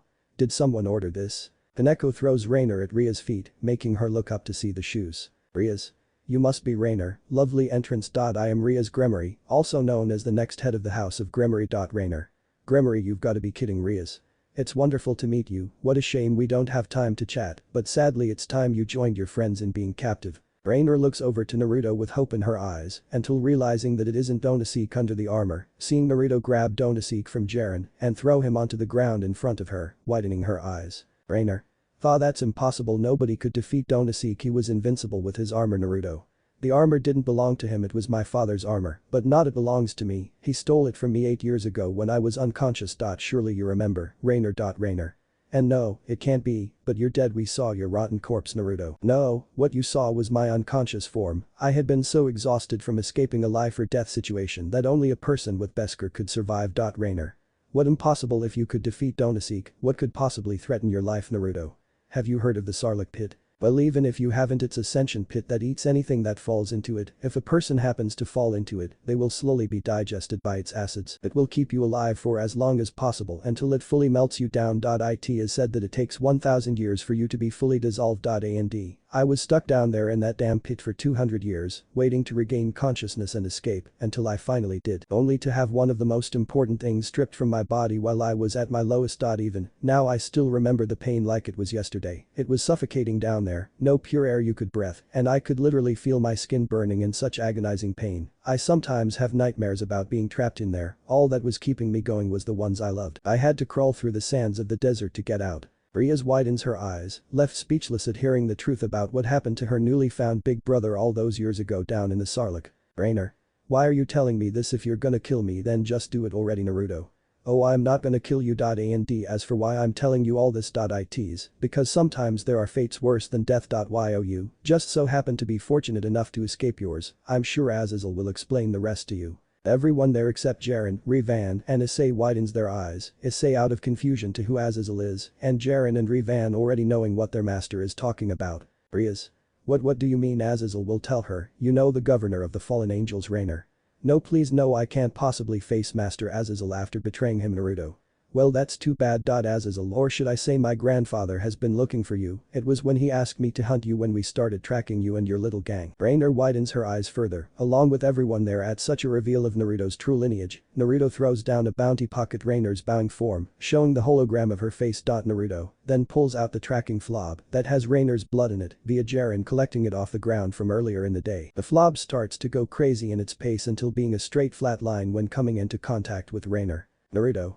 This is a tracking flob. No matter where you run or where you hide, I will always find you, so don't make a ruckus. Suddenly the unconscious Donaseek on the ground starts to wake up before standing up and looking around, seeing the devils around him and getting on guard quickly, before turning around to see Naruto wearing the Mandalorian armor he once bore. Donaseek. You bastard, you won't get away with this, Naruto. Don't try to run, Donaseek, you're outnumbered and you won't get far, not to mention we have your friends. Donaseek looks around the room and spots Calwarner and Middled, who are scowling in shame, and Rainer on the ground next to the Bounty Puck hologram. Donaseek smirks and jumps up, flying out the window with a ginormous laugh. Donaseek. As if I care about those idiots, they are nothing but lackeys for me to rely on. Rainer looks at Donaseek with a wide-eyed expression and a shocked face until getting a dead look. Naruto.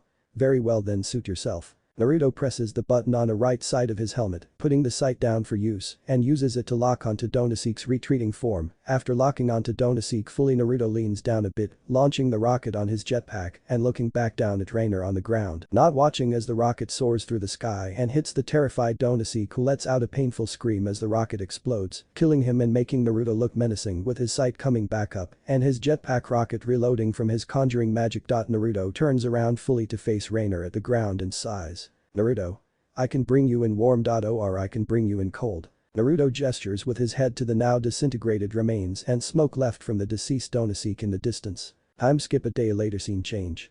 Azazel's home. We see Naruto with his newly painted armor on. His helmet looks identical to his father's silver and blue colors, his chest piece being colored the same blue like the helmet's blue outline, with the Z6 jetpack attached to his back being restored to its original blue and yellow color. The armor's shoulder pads and knee pads have been restored to their original silver coloring, with the right shoulder pads being marked with a mythosaur emblem molded onto them in blue and white paint. Naruto's wrist gauntlets are restored to their original silver coloring, but with the top sides with the weapons and gear colored blue. In addition to Naruto's newly colored armor is a bandolier strapped around the right side of his chest, with it connecting to another small strap going up the left side. This bandolier is both attached to the Z6 jetpack and a new blue side cape with the mark of the Death Watch, or rather in this timeline, the mark of the Mandalorian faction. Below the knee pads and on his feet are his silver-colored Beskar steel boots. On Naruto's right backside to the right of the jetpack and held up by the bandolier is his iconic E3 rifle, alongside it being a black gaffy stick forged by Naruto himself with the help of Rookcast. We'll get into that later in the story with Rook's backstory, so stay tuned. On Naruto's waist, attached to his brown leather utility ammo belt, is the Darksaber hilt and a regular lightsaber hilt, looking similar to the one he gave Zenobia 7 years ago, but within this hilt contains a blue kyber crystal. This lightsaber is used for non-lethal combat, as the Darksaber is too powerful for any regular spar capture. Alongside the hilt's attached utility belt is two holster on the left and right of his waist being held up by said ammo belt, the right one with his classic Mk5 sidearm blaster pistol, and the left one with his father's signature blaster pistol, the Wesker 34.4. The better visual, add GOLD3 Nulltracks on Discord, and I can give you a better visual of what the armor actually looks like, and that's also where you can directly give me your complaints. If you wish. Naruto teleports into the mansion with Rainer in tow, with her hands tied up by a Fibercard whip, as well as Revan and Jaren, keeping an eye on the other two prisoners, Calwarner and Middle, who have swapped their restraints with the same ones Rainer has, allowing them to move a little more freely.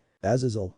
Ah, hello again, Naruto. It appears you have retrieved both the bounty and your armor. You look shinier than usual, I see. I like the blue, it suits you. Naruto. Heh, thanks. I decided a while back when I got my armor back, I would honor my father by wearing his colors, but I thought I'd add a few touches here and there with the blue to go along with the silver coloring of the Beskar. But anyway, let's get on with it. This is the bounty you sent us after. Naruto bumps Rainer a bit, gesturing her to move forward, making the girl hesitantly approach Azazel, who is giving off a smile. Rainer. Azazel, I can explain, please just let me. Azazel.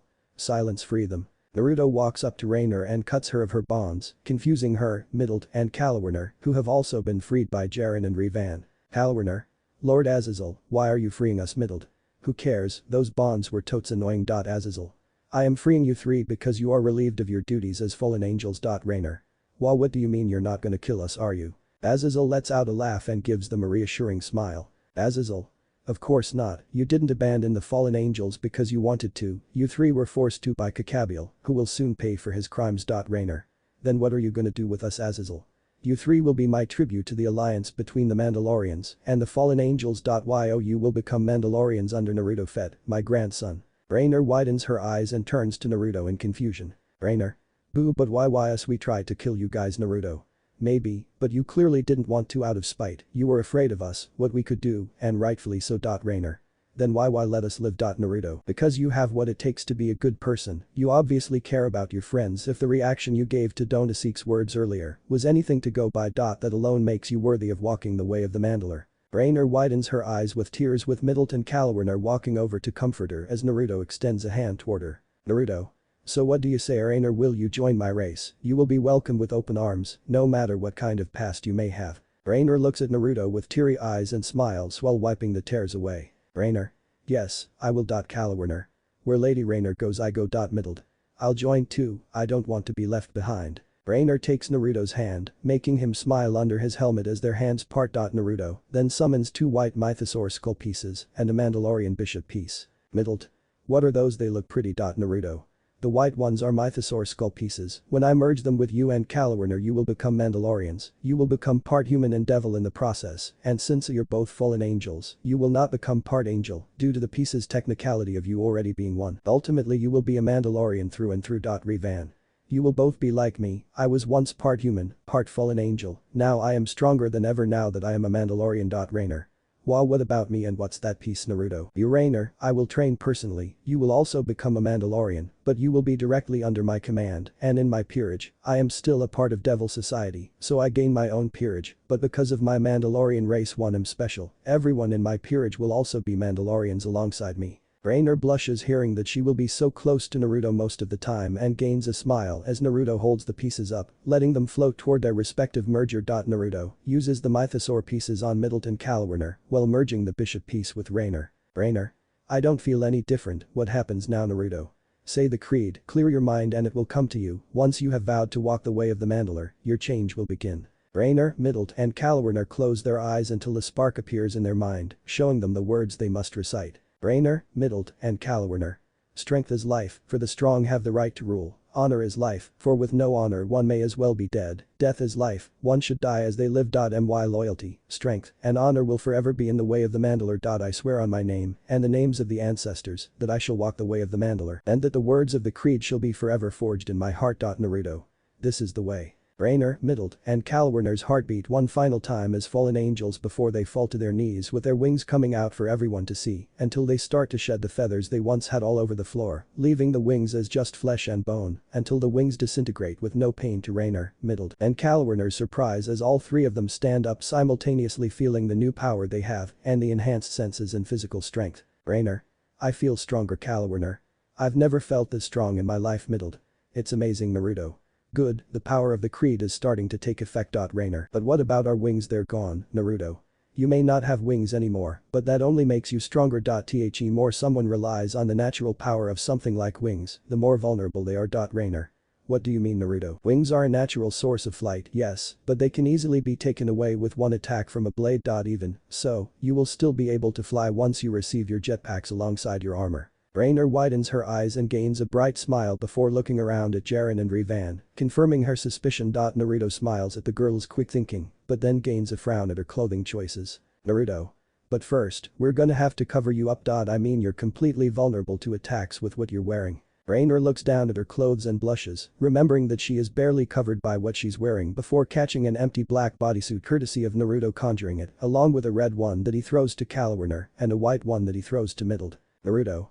There, those are what you will wear underneath your armor, it is fireproof, waterproof, and should allow you to resist electricity easily. Go ahead and change and return when you 3 are ready. Rainer, Calawerner, nods with Middleton looking a little sad at the thought of her maid outfit having to go, but hesitantly nods as they leave to another room to change, leaving Naruto, Jaren, Revan, and Azazel in the room. Azazel just whistles, causing Naruto, Jaren, and Revan to look in his direction. Azazel.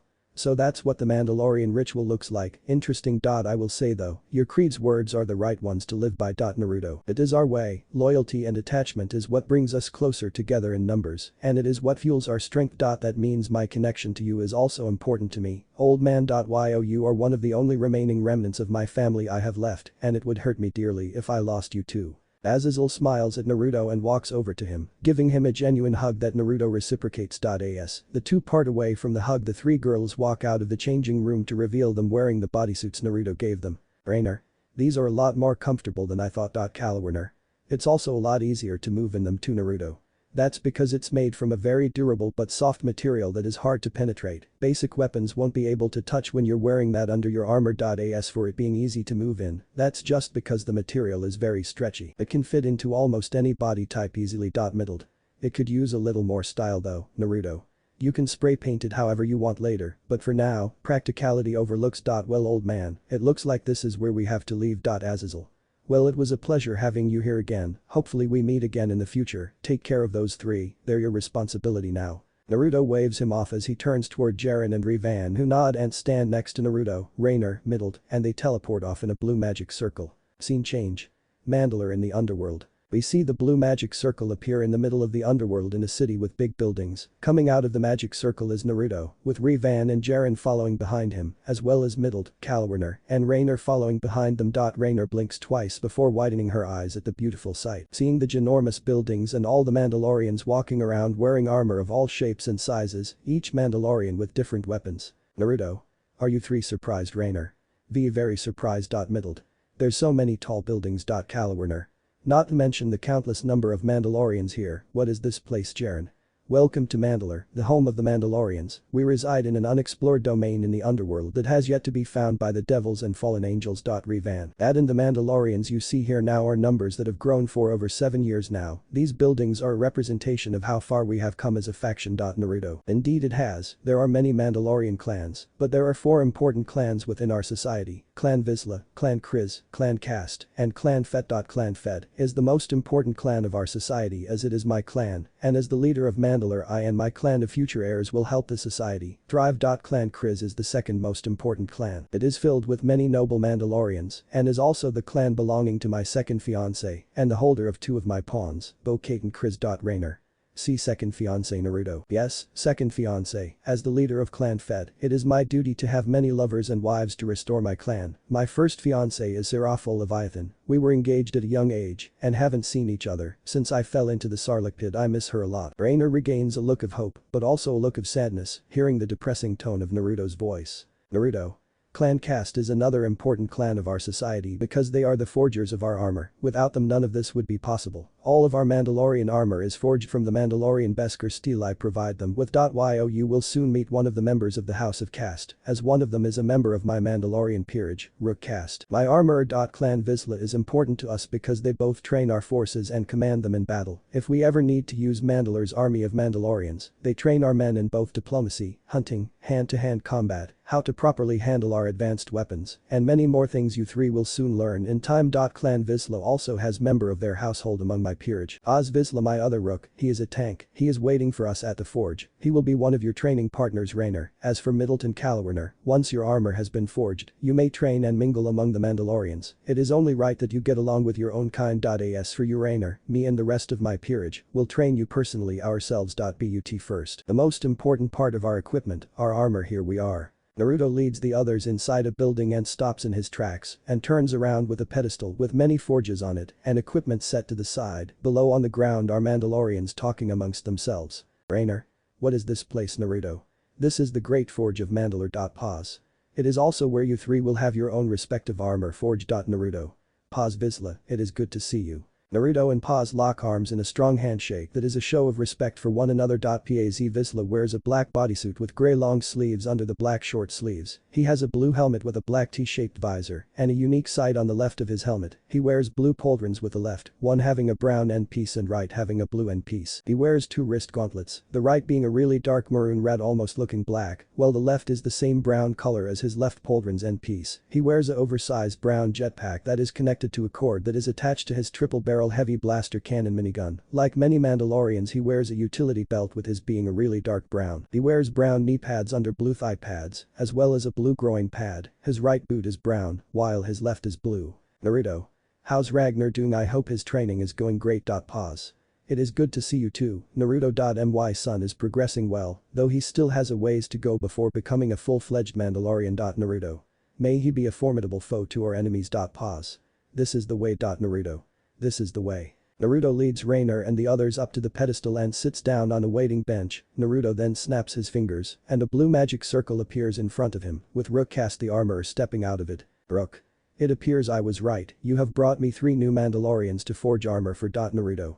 Yes, I would like you to forge Beskar armor for them to wear from now until their end. It is their right as Mandalorians to possess the same armor we do. I will let you handle the rest. I always enjoy this process. Raynor.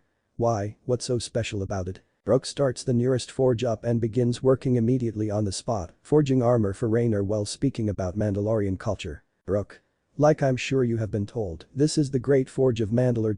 It is the heart of Mandalorian culture. Just as we shape the Mandalorian steel, we shape ourselves. We all begin as raw ore. We refine ourselves through trial and adversity. The forge can reveal weaknesses that you hold deep inside. Naruto looks on at the forge, getting flashbacks to his time in the Sarlacc pit on the inside, as flashbacks from the times he had with Seraphol and Surziches as kids, and the most important event of his life, his father's death. Flashback 200 years ago. Scene change. Gremory graveyard. We see a 16-year-old Naruto Fett wearing his white bodysuit under his green Mandalorian armor while kneeling at the grave of Manado Fett and Kushina Gremory. Surziches. You visit him often. Wow, you really do miss him, don't you? Naruto stands up and turns to see a 16-year-old Surziches Gremory walking up to him with a sad smile. Naruto.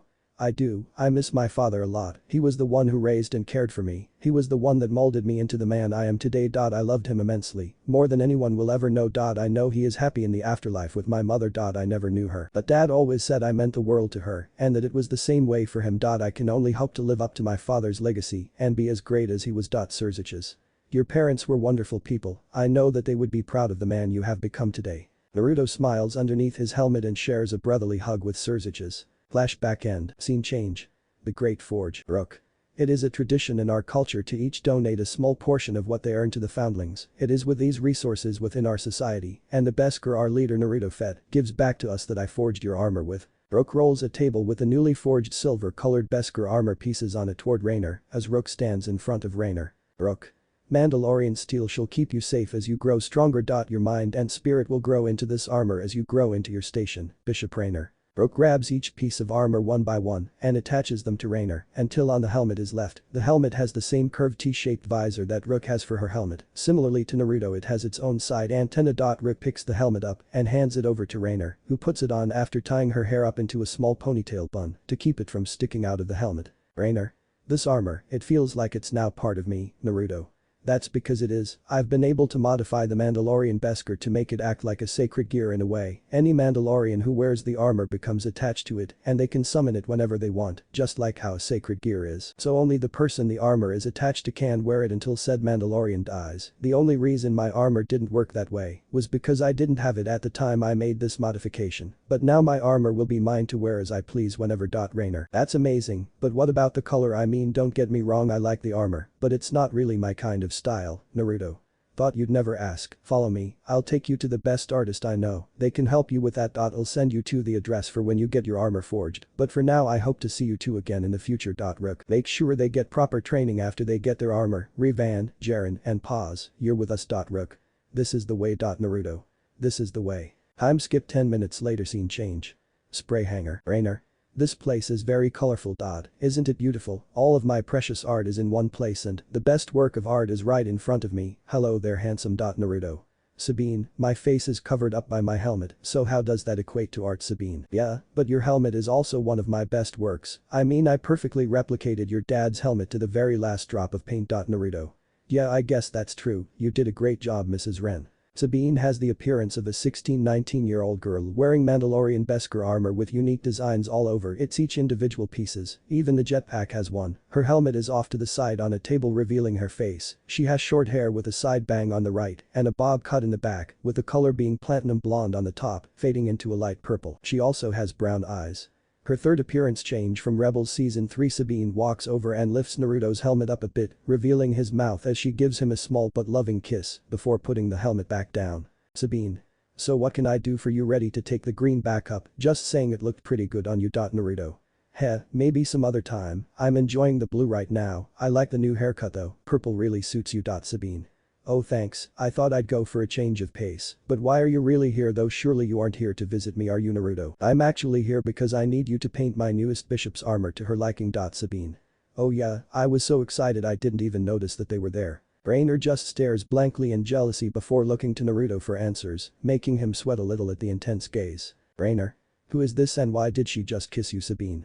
Hey, what's up, my name's Sabine Wren, a member of Clan Wren and the House of Vizsla. I'm this handsome devil of a Mandalorian's holder of 2 pawns, as well as his third fiancé. I am also a talented artist if you haven't noticed. Naruto. Yeah, anyway, this is Rainer, my newest bishop. She has just gotten her armor forged, and now it is in need of a paint job. Sabine. Well then, speak no further, let us begin. Time skip 30 minutes later. Naruto whistles at the Rainer's newly painted black and purple armor in approval. Rainer's helmet is black with a dark purple outline around the visor going around the helmet and up the sight. Her plate is black with purple and white lines curving upward in different directions on it. Her ZT-12 jetpack is black with purple in the middle, similar to how Naruto's jetpack is blue with gold lining in the middle of it. Her wrist gauntlets are the same dark purple as her helmet's dark purple, with her pauldrons being white, as well as a purple mythosaur emblem on her right pauldron. Her knee pads are also white with her black combat boots being painted slightly purple for aesthetic. Naruto. Look at you, your armor looks great. Rainer. Yo, you really think so, Sabine? Of course he does, it's one of my works of art after all, so of course it looks amazing as usual. Naruto. Sabine, you could at least admit she helped with it somewhat. Naruto just gives Sabine a deadpan look underneath his helmet, with Rainer doing the same as Sabine just giggles a bit before smiling. Sabine. I was just messing around, but it does look amazing, doesn't it? Rainer. No kidding, it's more of my style than that plain silver color, no offense to you of course, Jaren. Jaren.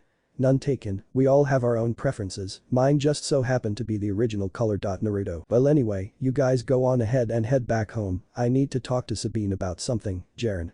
Alright, but don't take too long, we've spent all day in Mandalore, and it's time that we go ahead and go back to Kuo Academy. Naruto. Actually, about that we aren't gonna be going to Kuo for a few days. Revan. I have no issue with it, but why is that, Naruto? Because we're gonna be training Rainer for that time period, the sooner she gets our fighting style down the better, also it's gonna be a pain in the ass, but I'm gonna have to forge 3 fake school transfers. Jaren. 3, I understand, 1 for Rainer, but what about the other 2, Naruto? Oh, that's simple, I'm gonna have Bo and Sabine join us in the human world, of course Paz will come with us, but he looks too old to be a school student, and I highly doubt the guy wants to a teacher for some snot-nosed brats. Head up, Paz. Well, you got that right, I'd rather stay back and train my son, it is alright if I bring him, right, Naruto? Sure, it'll be fun to have Ragnar roaming around, just make sure he isn't getting into any trouble, and it's fine. Jaren. Oh, well then we're heading out then. Revan. See ya later. Revan waves goodbye with Rainer as Jaren uses a blue magic circle to teleport away with Paz Vizsla walking out of the building and flying off to go find his son and pack for the move to the human world. Sabine. Wait, why the sudden move, Naruto? The nightmares are back. Sabine widens her eyes and takes off Naruto's helmet, widening them even further, seeing the tired red eyes of her fiancé. Sabine. You haven't gotten any sleep, have you, Naruto? No, the only thing that allows me to sleep is my helmet and the ones I love, it makes me feel safe, I get nightmares about being in the Sarlacc pit again, it scares me, I feel like I'm gonna go insane if it goes on like this. Sabine. Hey, it's okay, you're not alone anymore, you have all of us, we're like a family together. Naruto. That's not all, at the end of my nightmares I always see it again and again and again before I wake up. Sabine. Naruto, it's okay, you can tell me anything, we're gonna be married after all. What do you see, Naruto? My father's death, it's haunted me ever since I was a kid. Every time I see it happen in my dreams I feel helpless, I want to stop it, all I hear in my head constantly is his final words. Flashback 206 years Agapov. Manado Fet. Manado's blaster and hand gets cut off, making him shout out in pain. The old devil faction warrior gets ready to swing his sword, but before he strikes Manado turns his head toward the hiding place Naruto is hiding in with Seraphol and Surziches. Manado. Naruto is your father, it saddens me that I won't be here with you anymore at your side, but Naruto, I believe in you, I know that you'll never give up, remember you have the will of many inside you, I'll always be at your side, always supporting you, Naruto, you were born as my son, and I thank you for it, I love you. Naruto. Father. Manado smiles one last time under his helmet with tears falling out of the bottom and onto the floor as the old devil faction warrior slices Manado's head clean off. Flashback end. Naruto. I miss him so much, I feel like I will never live up to be as great as him. Naruto starts to cry while still mourning his father's death even to this day, silently crying as Sabine pulls him into her shoulder with her straddling the back of his hair lightly. Sabine. It's okay, you aren't alone, you have me, Bo, Jaren, Revan, Rook, and even Paz to help you through everything, we all love and idolize you like no other, you saved every single Mandalorian here on Mandalore, and we will always be grateful to you, I know if he was here today, he would be proud of the man you have become.